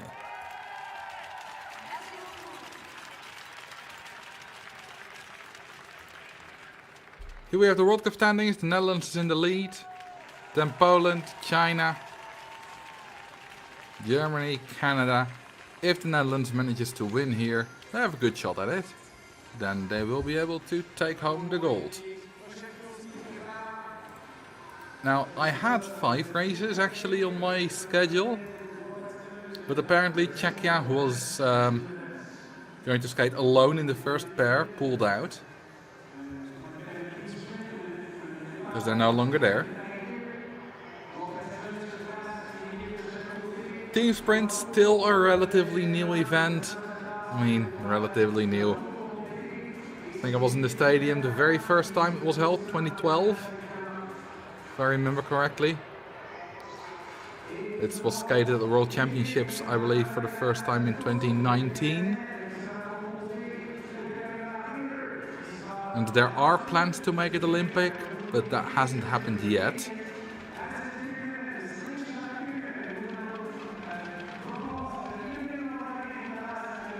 It's a discipline where, well, it says team sprint, and it's a rather short distance, but it's not all for the sprinters. It's more so for milers. People like Zhong Yang Ning, who can skate a really good 1000 and a really good 1500.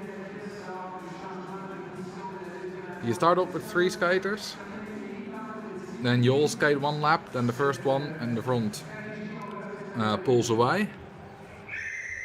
And then the last 2 skate another lap, then the second one pulls away. And the third one skates a 3rd lap, and then that's the finish. So it's slightly less than 1200 meters. Usually 3 laps would be 1200 meters, but you're only skating inner turns. So it's a little bit less 1100 something meters.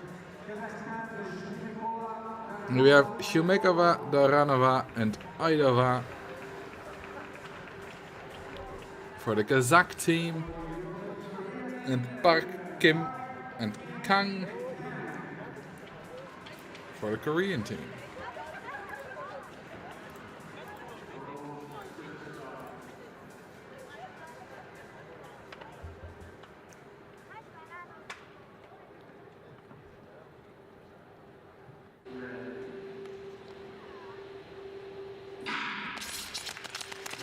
So here Shumekova and Park, who are leading with a white armband, they have to skate 3 full laps. Ooh, a little bit of slip there by Doranova. Just 1 full lap, the one in the front I mean. And the one at the end will have to skate 3 full laps. Tactics have already changed quite a bit throughout the years. Some teams have started pushing each other now, just like on the team pursuit. 13.7 lap time, well, half lap time for Korea. 13.99 for Kazakhstan. You want to know what's a good time? About 128, 127. That would be a really good time.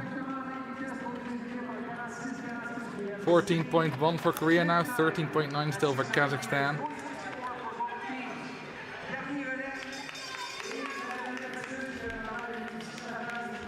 Kazakhstan slightly in the lead. And with Aidova likely has a better skater for the final lap. Kazakhstan still in the lead. You can see that at the bottom left very well too. 13.9 again. That's really good. Korea above 15 now.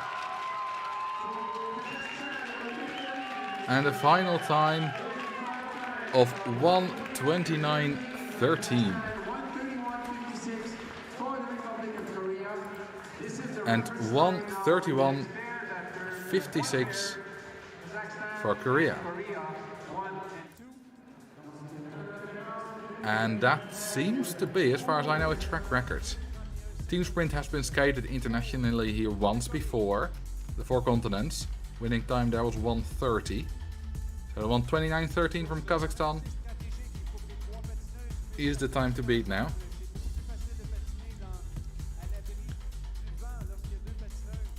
Because the team sprint doesn't really get skated at national competitions, a lot of track records either are non-existent or very slow if, you know, some junior skated it at some point or something.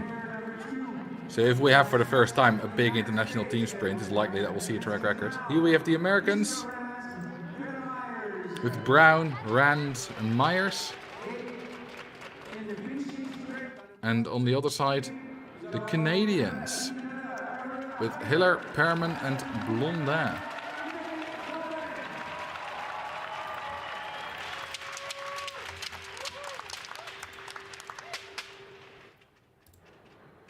The Canadians are reigning world champions, and America was very, very close behind there.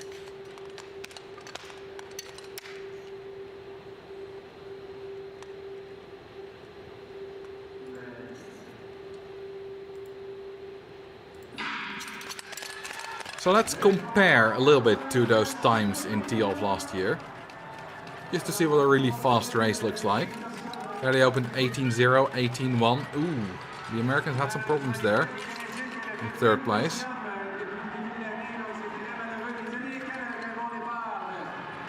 Did Canada go... Oh, well, something went wrong with Canada. We didn't see that. But something went wrong with Canada. I think they may have fallen at the start. Considering that time. Oh. Canada went down again? What happened? Either way, let's focus on America. 13.8 now. 36.55. That's about 2 seconds above what Canada did at the World Championships, to give you an indication. And that's roughly the time that Kazakhstan did just now. 14.18, a little bit behind Kazakhstan. Canada very far behind. I think they've had 2 different falls. 14.6 now. Well, the first place pretty much out of sight. Would have to skate below 14 seconds for that.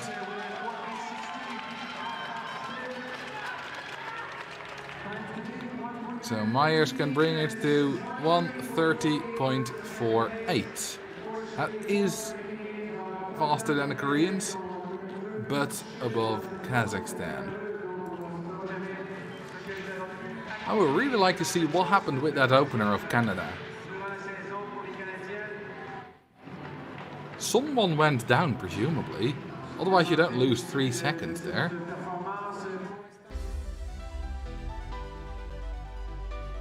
And on the straight edge, I think... Yeah, there you have it. She got up very... Oh, yeah, down again. That must happen on the straight edge if you only lose 3 seconds. Because if you go down in a turn, you slide into the boarding. And you lose way, way more. And there they both go. I've never seen that before. A double fall from the same team. Or even the same person in one race. Most people don't finish after a fall.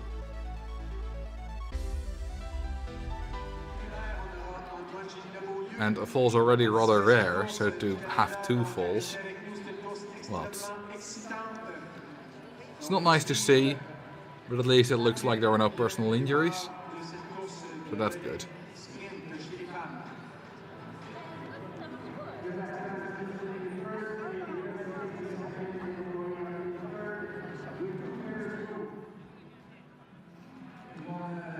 Something wrong with the skate, perhaps? No, they are looking at it.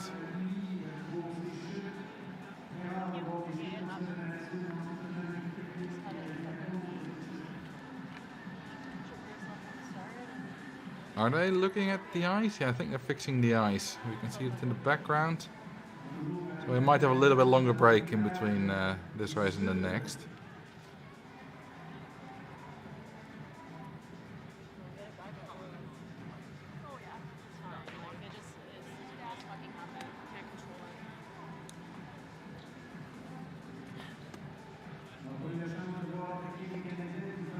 I do wonder what happened. You saw it as well with the Dutch team.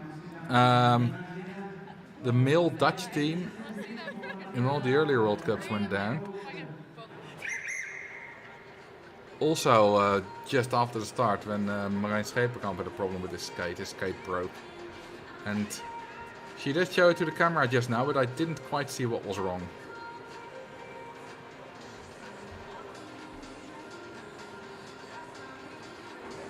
Alright, next race.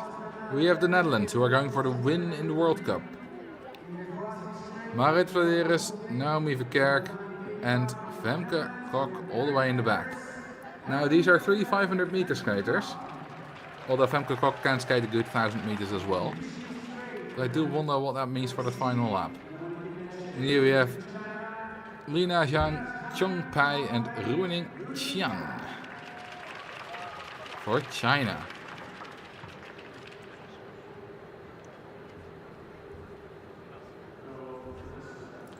Time to beat, 1:29.16 for Kazakhstan.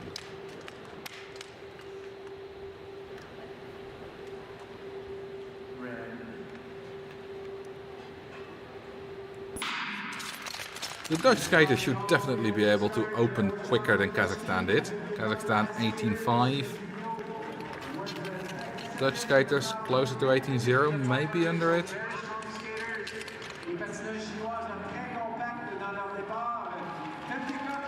18.12. And China also quite good, 18.26. And Kazakhstan had a few high 13s. What do we see here? 13.19. Now that's very fast. 14.01. China does still keep ahead slightly of Kazakhstan. And then 13.2 for the Netherlands, and China accelerates to 13.8, extended the lead over Kazakhstan. The Netherlands has a lead of 2 seconds over Kazakhstan. And then 13.6 for the Netherlands, they still gain. China loses a little bit now. 200 meters more to go. Femke Kok, 14.2 now. Yeah, she does lose quite a bit there, but so does China. And the final time for the Netherlands, they will go into the lead, but the final time will be 1:27.07. And the Chinese skaters go to 1:30.36. So the Netherlands firmly in the lead with, of course, a new track record, 1:27.07. It's quite a good time, actually. It's less than a second above the fastest time skated at sea level, which is 1:26.17.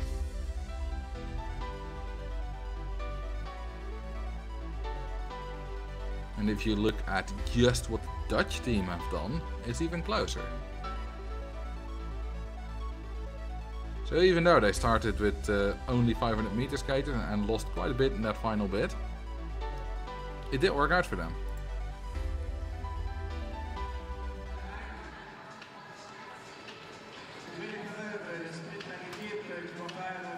We do have one more pair to go though, they haven't won yet. Here we have Germany with Josephine Heimler, difficult to pronounce, Anna Ostlander and Michelle Ulrich. Against, on the other side, Angelika Wojcik, Iga Wojcik and Karolina Boziak.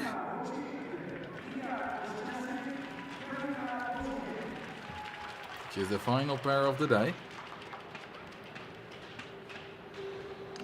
Go to the start.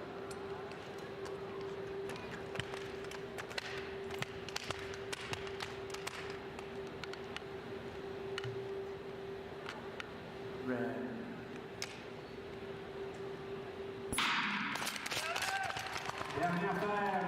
Poland could still have a slight chance to beat the Netherlands. Germany, maybe not. They can perhaps improve themselves. So, for the opener. Poland 18.06 does take a lead. Germany 19.3. So, the Netherlands went all out at the start with 13.1. What will the Polish skaters do? 13.4, not quite as fast, are a bit behind now. Germany 14.4, are behind quite a lot. Germany needs to see if they can keep up with Korea. Poland 13.5, even further behind the Netherlands, now half a second. Germany 13.95, they do accelerate.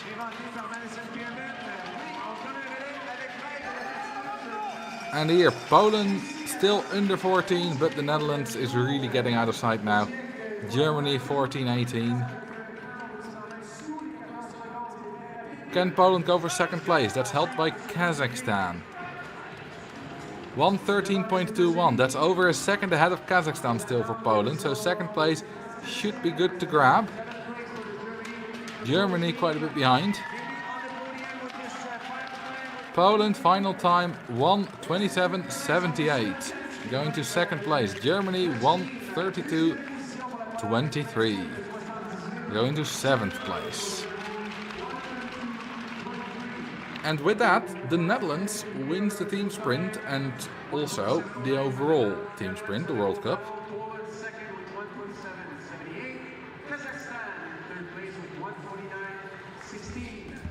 And we have, of course, a new track record.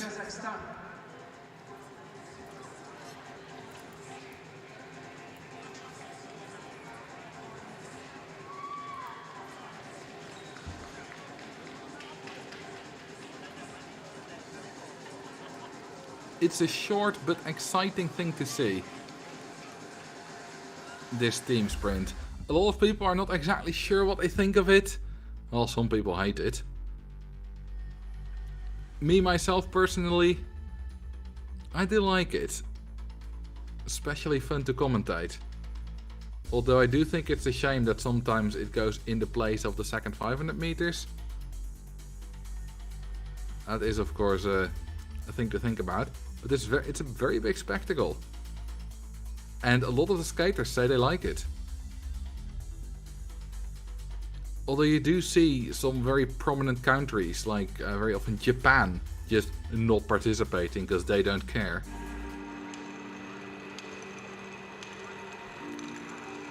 And if countries like that don't care, then the general level will not be as high. That's a big shame. Well, here we have the final results. 1:27.09, 1:27.79 for Poland, close behind the Netherlands. Kazakhstan on the podium, they'll be happy with that. And China, USA, Korea, Germany, and Canada did not finish.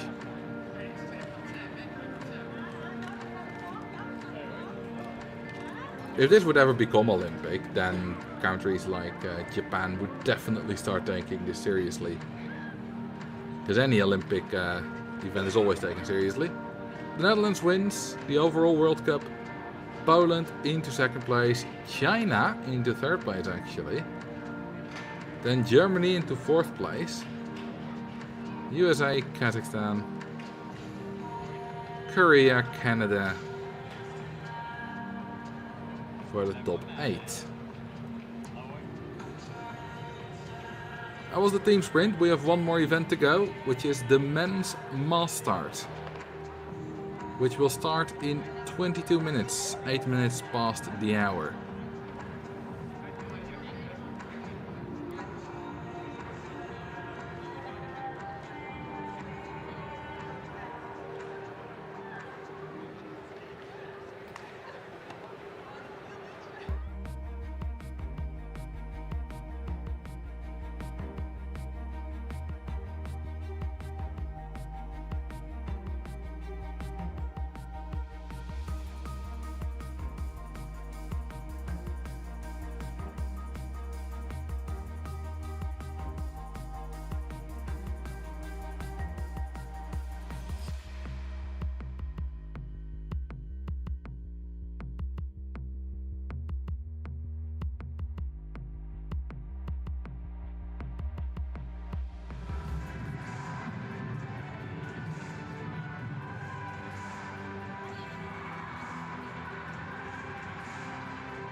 Test.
Ladies and gentlemen, this is the victory ceremony for the ISU World Cup Team Sprint in the women. Mesdames et messieurs, la cérémonie de remise des médailles du sprint par équipe chez les femmes de la Coupe du monde ISU de Québec. Mr. Halbert Hazelhoff will be presenting the medals, and the gift will be presented by Mr. David Weiser, Councillor of Quebec City. Les médailles seront présentées par le délégué de l'ISU, M. Albert Hazelhoff, et le souvenir sera présenté par le conseiller municipal de la Ville de Québec, M. David Weiser.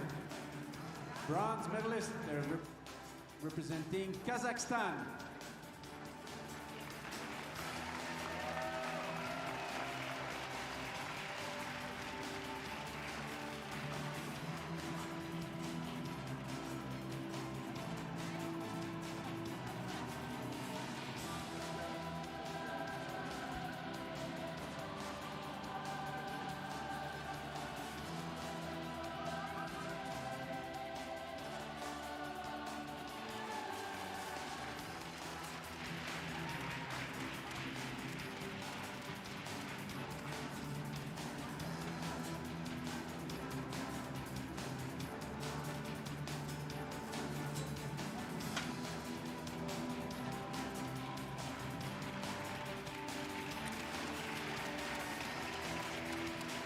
Silver medalist, médaillé d'argent, Team Poland, l'équipe de la Pologne.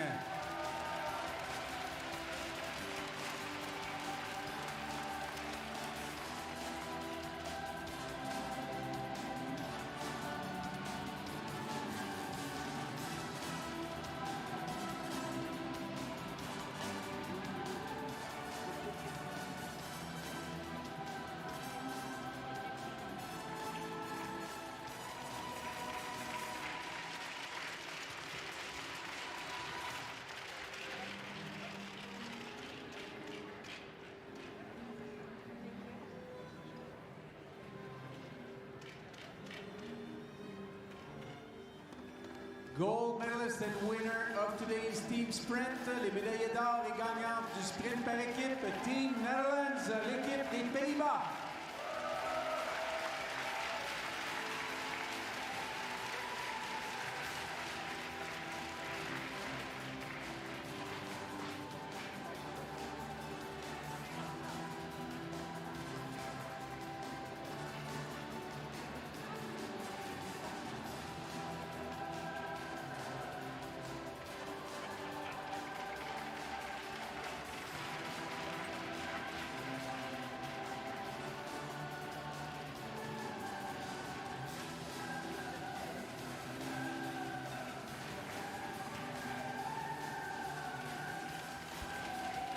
Ladies and gentlemen, this is your podium for today's team sprint. Voici votre médaillé, votre podium de l'équipe du sprint par équipe, pardon, de la Coupe du monde ISU à Québec.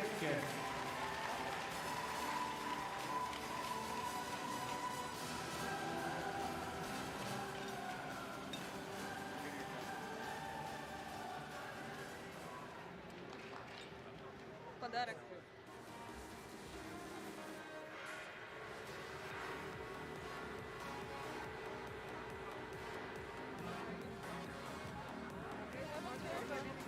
Doesn't work? No, do you have a third? A third? Oh, a third.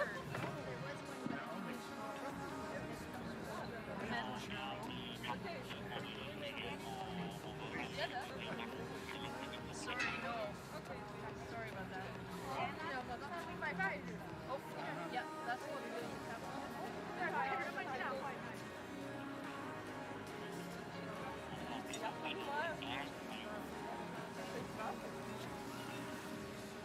Всегда в одном месте. Начало. Пиши, да, вот здесь.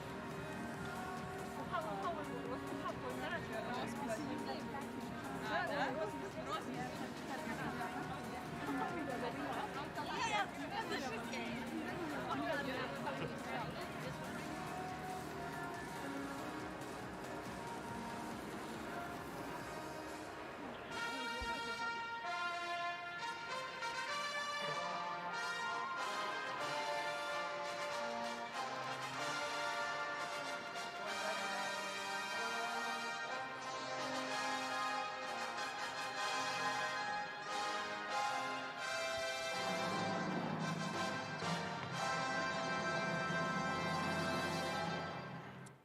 Ladies and gentlemen, the victory ceremony for this season's ISU overall World Cup trophies of the team sprint in the women. Mesdames et messieurs, la cérémonie de remise des trophées du sprint par équipe chez les femmes de la Coupe du monde ISU 2023-2024. Mr. Albert Hazelhoff will be presenting the trophy as an ISU delegate. Les trophées seront présentés par le délégué de l'ISU, Mr. Albert Hazelhoff. In third place overall, we have Team China en troisième place, l'équipe de la Chine.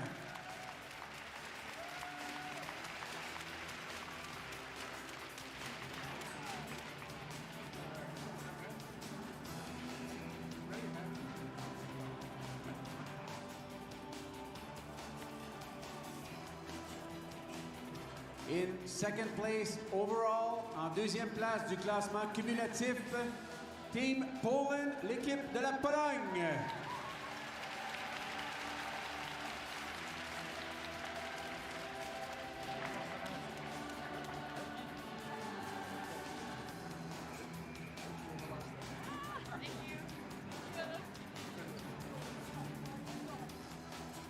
And the winner of this year's ISU World Cup in the team sprint, les gagnantes du sprint par équipe de la Coupe du monde ISU 2023-2024, Team Netherlands, l'équipe des Pays-Bas.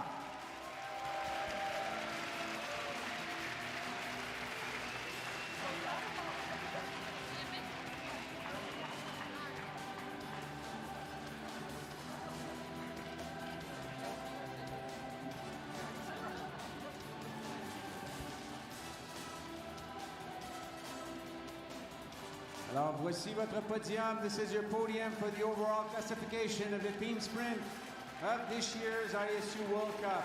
Voici vos trois équipes sur le podium du sprint par équipe cette année de la Coupe du monde ISU.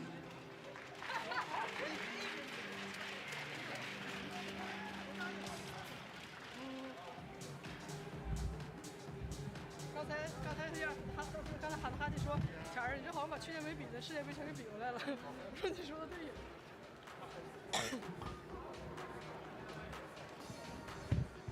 给我换衣服。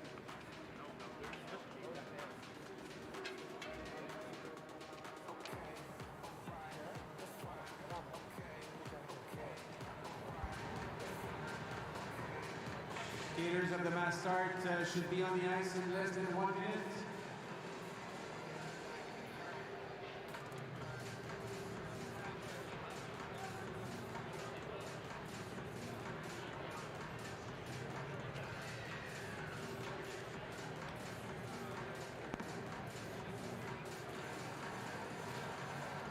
Test.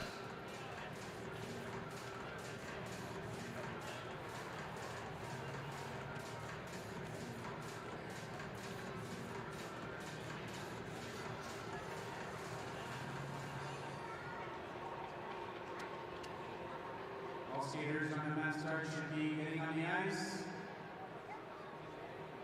All skaters on the mass start, please get on the ice.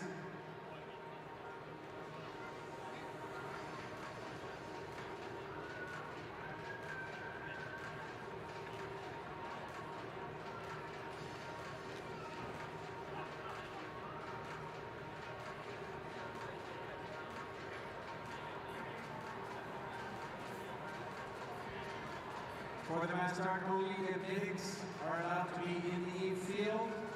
Only the medics are allowed to be in the infield.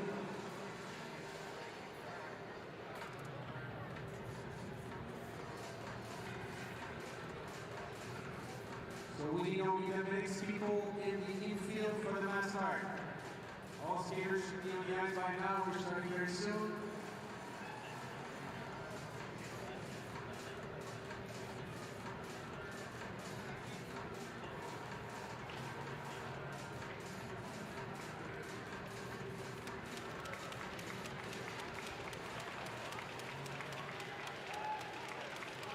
Alors, préparez-vous pour une course très spectaculaire. This is a spectacular race. It's a mass start in long track, we have 20 skaters, on a 20 patineurs qui vont pratiquer en même temps pour une course de 16 tours avec des sprints intermédiaires où les patineurs peuvent aller chercher les points. Et évidemment, le sprint final qui est derrière le premier, le deuxième et le troisième position. Antoine Gilles-Beaulieu. Antoine Gilles-Beaulieu qui sera le patineur canadien surveillé sur cette distance.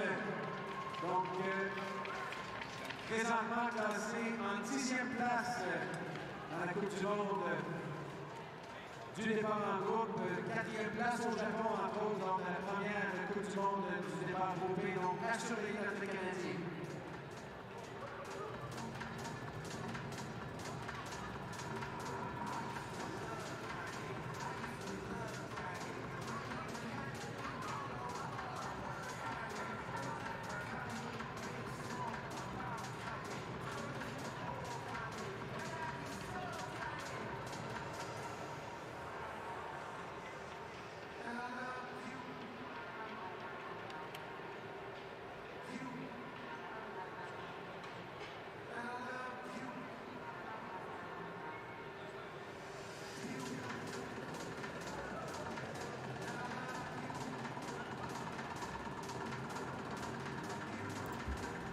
The entry list for the men's mass start. Giovannini, Holwerf, Chung, Wenger, Bosker, Kikuchi, Di Stefano, Lubino, Jelinas Beaulieu, Leclive, Chaperon, McDermott, Mostwy, Michael, Lee, Odor, Johansson, Yannicki, Beloir, the junior, Sasaki, and Sun.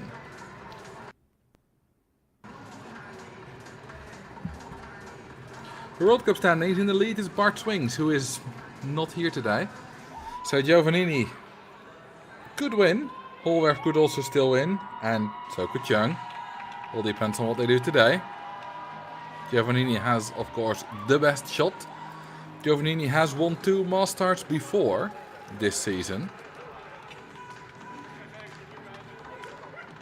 And Chung has won last week. Bart Holwerf won the very first one. And Marcel Bosker won the third one. So even though Swings is in the lead, he didn't win yet. He is the reigning world champion and reigning Olympic champion though. So it's quite a shame he's not here, but he will be there at the World Championships in 2 weeks.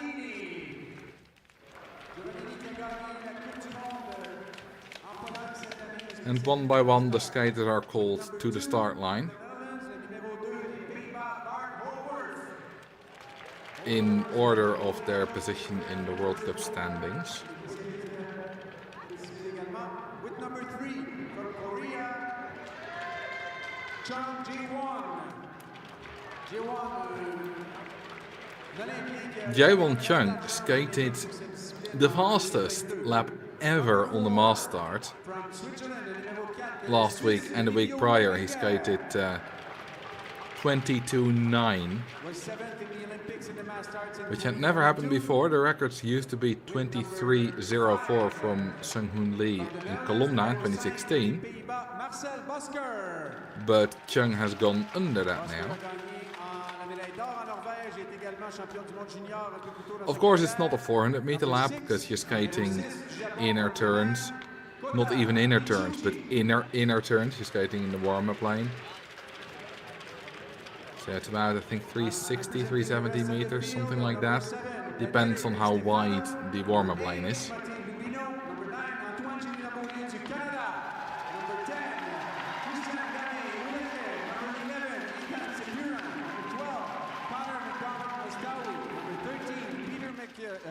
Michael, 14, Sung-hoon Lee, 15, Gabriel Odor, 16, Handel Johansson, 17.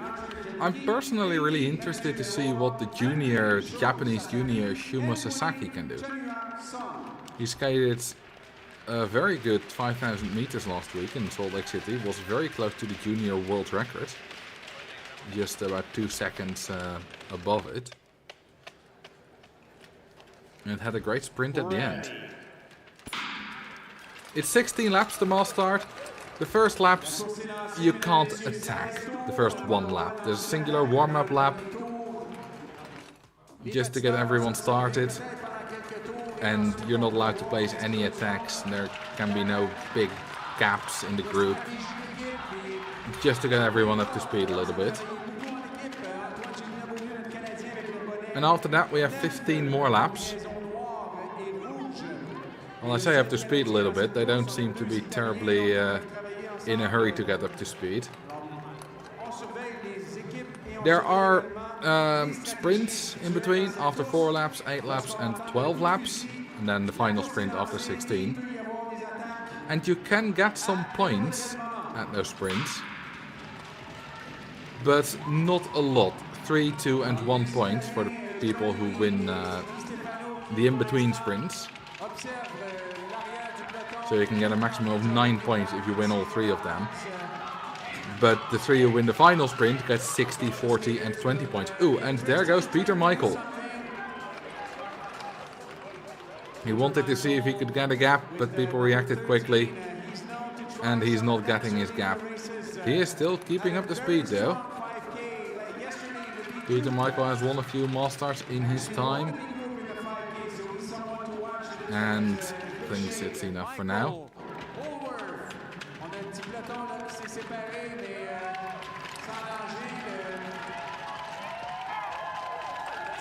Speed's not terribly high. They're all seeing, looking at each other. There Michael goes again, keeping up the speed. Bart Holwer follows. And in between them we have Chuan-Yi Sun. And there's the bell for the first sprint lap. Michael's still in the lead. He probably wants those points from the sprint lap. And there on the outside we have Di Stefano. He really wants those points. And it looks like he's getting them. And Sun and Michael also a few points. It's not enough to win any singular event, but in the World Cup those few extra points that you get can make the difference between potentially between first and second.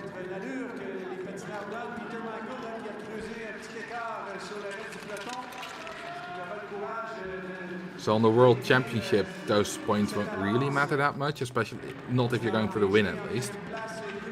Michael now has a little bit of a gap. He definitely has no chance to stay away though. If the pack goes sprinting, then they can easily make up 200 meters in a few laps.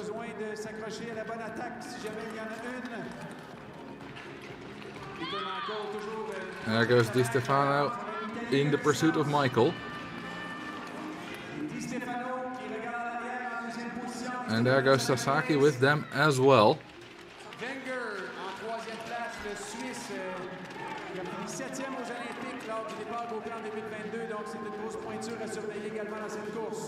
And the Canadian there, currently in third place, is, and that's the Swiss actually. My bad, that's Livio Wenger. With number 3, with number 4. Number 3 is Jaewon Chung on the helmet. And we're going for another sprint lap. Michael still ahead. He wants those points. Still 200 meters to go for that sprint. And there in the chase, Marcel Bosker now. Will Michael be able to get those sprint points? Bosker wants them, and it's Michael who gets them. That was a fun little sprint there. Bosker was a little bit too late. Michael saw it coming.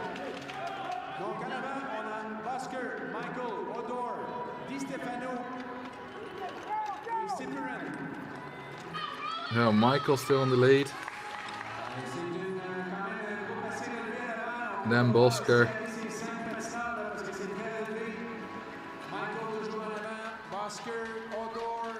And then Odor there as well with number 15. And there in the inside goes Sang Hoon Lee, I believe. No, got that entirely wrong. That's Mathieu Belloir. Thought it was a Korean suit. So Belloir has quite a gap now, and he is really, really going for it. And sometimes that works. Sometimes that works.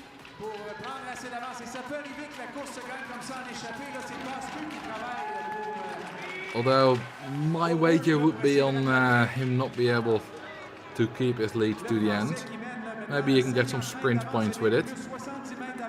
For the sprint lap at the 12th lap. And it's now waiting until the pack decides to go full speed and chase him down.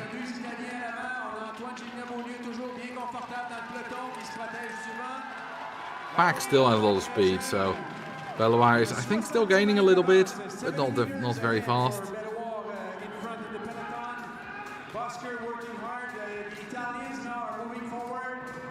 So Belloir takes those sprint points, and then Di Stefano with Giovannini behind that.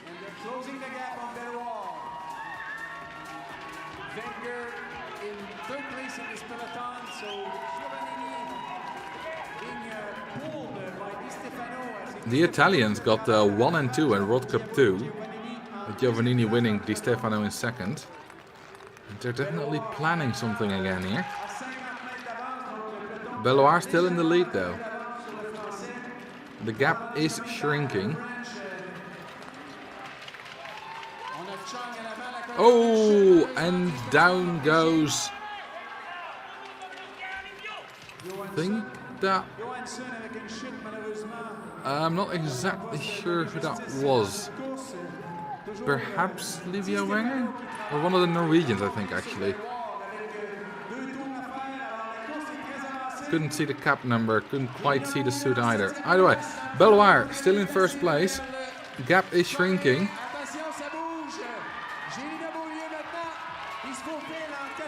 And there goes Sasaki in the chase with Jelena Bollier behind him. Sasaki in the lead. One more lap to go. 24-3, 24-2. Sasaki still in the lead. It's a very, very long sprint. On the outside is Bollier. And on the inside as well now Chung. And there goes Chung on the inside. Chung, can he overtake Sasaki? Chung, Sasaki, it is Sasaki! The junior! Who wins the World Cup here?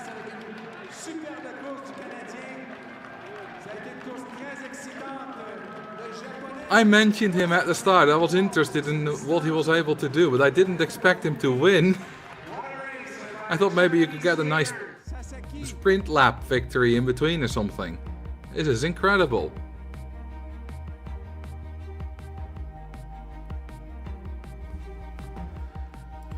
And we have in second place Jae-won Chung, who did skate a much faster lap at the end, but the gap was too big. 500 points difference. And then at the very end, in third place, very end of the podium, Livio Wenger. And it was Allendal Johansson who went down actually, earlier.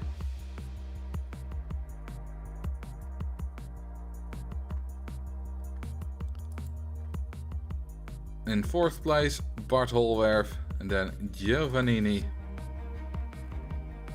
Di Stefano, Michael, Lee, Belloir, and in 10th place, Sun. I do think this means that Jae-won Chung has won the World Cup.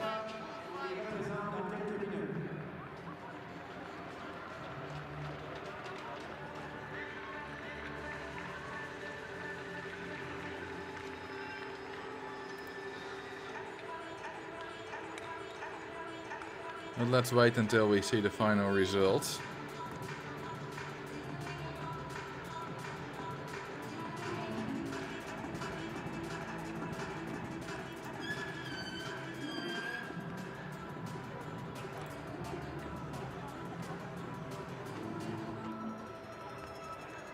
Oh, no, it's... Of course, it's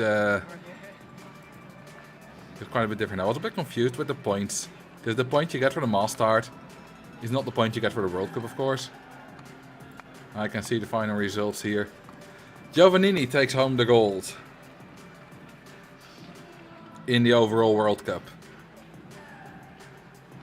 And then Jaewon Chung finishes second in the World Cup, just 5 points behind. Bart Holwerf finishes third. And Sasaki, despite his win here, only in 19th place, because he didn't skate in the top yet this season and also skipped 2 of them. He didn't go to Europe. There goes Johansson.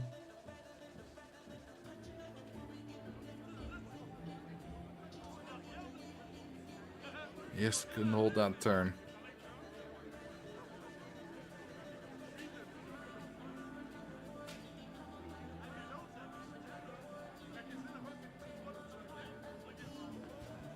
On la remise des prix du départ groupé dans quelques minutes, donc restez avec nous. Dans quelques minutes, la remise des prix, des médailles et des prix pour la saison du départ groupé. Makes a little gash in the ice there, but that doesn't matter. Skating's done for today now.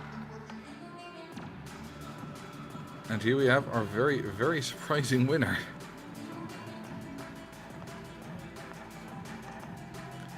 Will he go to China for the Junior Championships next week?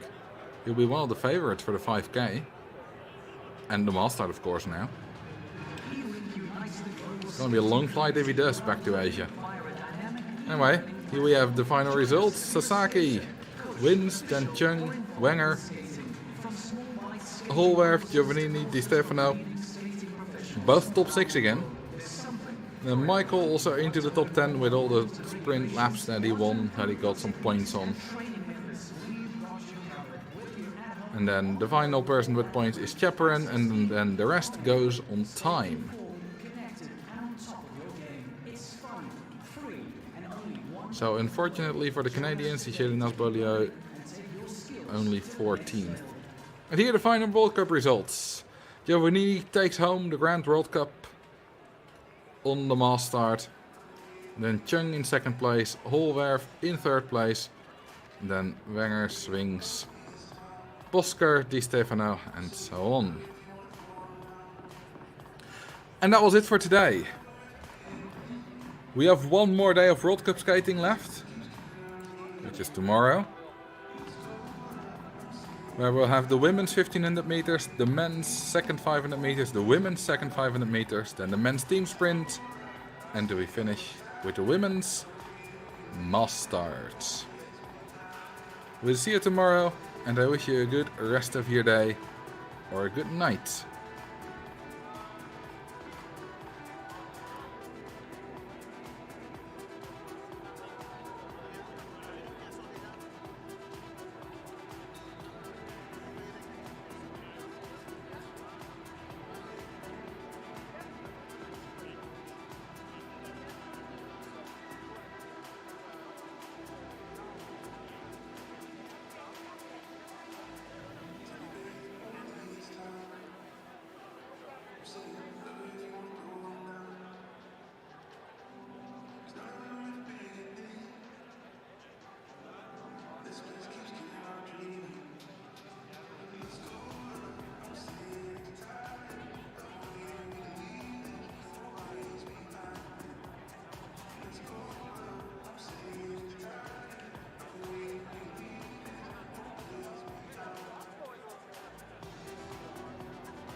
Huh?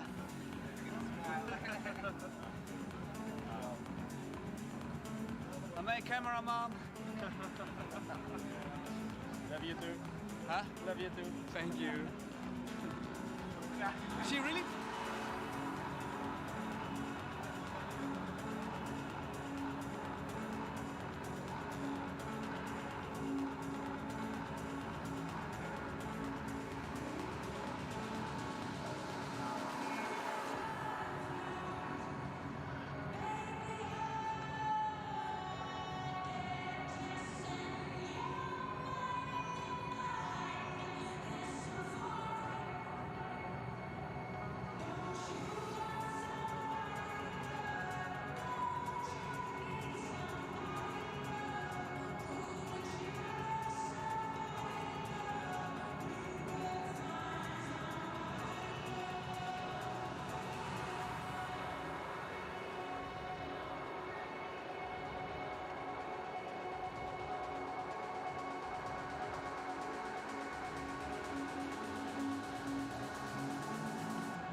Ladies and gentlemen, this is the victory ceremony for the ISU World Cup in the Mass Start Men. Mesdames et messieurs, la cérémonie de remise des médailles du départ groupé chez les hommes de la Coupe du monde ISU de Québec. Les médailles seront présentées par M. Albert Hazelhoff, les délégués de l'ISU. Medals will be presented by the ISU delegate, Mr. Albert Hazelhoff, and the souvenir will be presented by David Weiser, Councillor of the City of Quebec. Le souvenir sera présenté par le conseiller municipal de la Ville de Québec, M. David Weiser. Bronze medalist representing the Switzerland. Médaillé de bronze représentant la Suisse, Livio Wenger.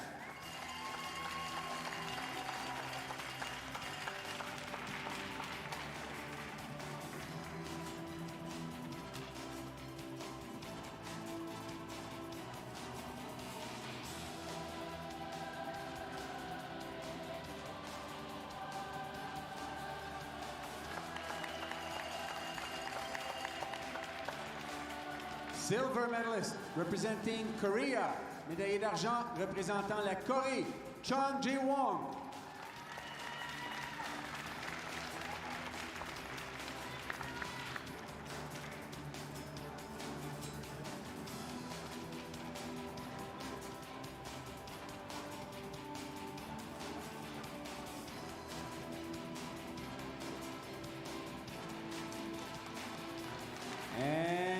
Gold medalist and winner of this mass start representing Japan, le médaillé d'or et le gagnant du départ groupé représentant le Japon, Shomu Sasaki.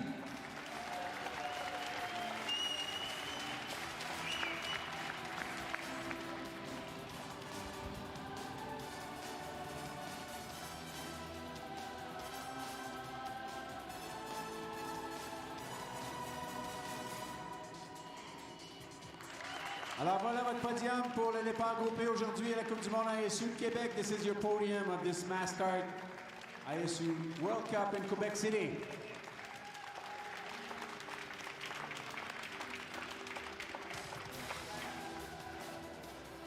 Alors, il nous reste une présentation, le combiné, le cumulatif de la saison pour le départ groupé. On demande à tout le monde de rester, très apprécié par les patineurs. Dans quelques minutes, la remise des trophées de la saison pour le départ groupé chez les hommes.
Ladies and gentlemen, now the victory ceremony for this season's ISU Overall World Cup Trophies in the Mass Start Men.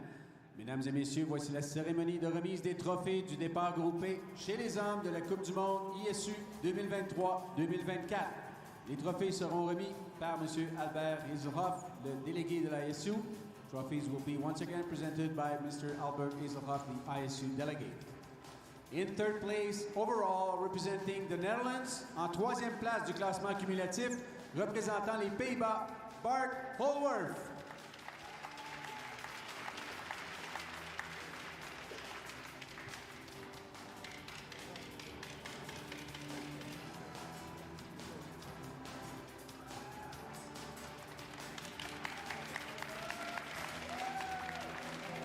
In second place overall, representing Korea.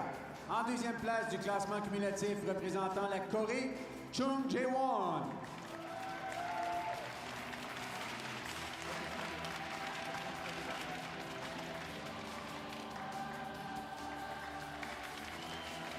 And the winner of this year's ISU World Cup in the men mass start, representing Italy.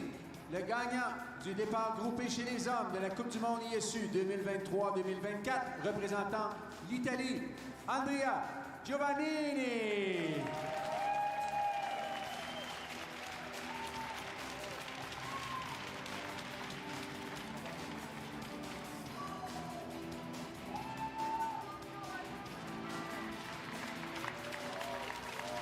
Here are your winners of this year's World Cup trophies in the men's mass start. Voici vos gagnants des trophées du départ groupé chez les hommes de la Coupe du Monde ISU 2023-2024.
is in it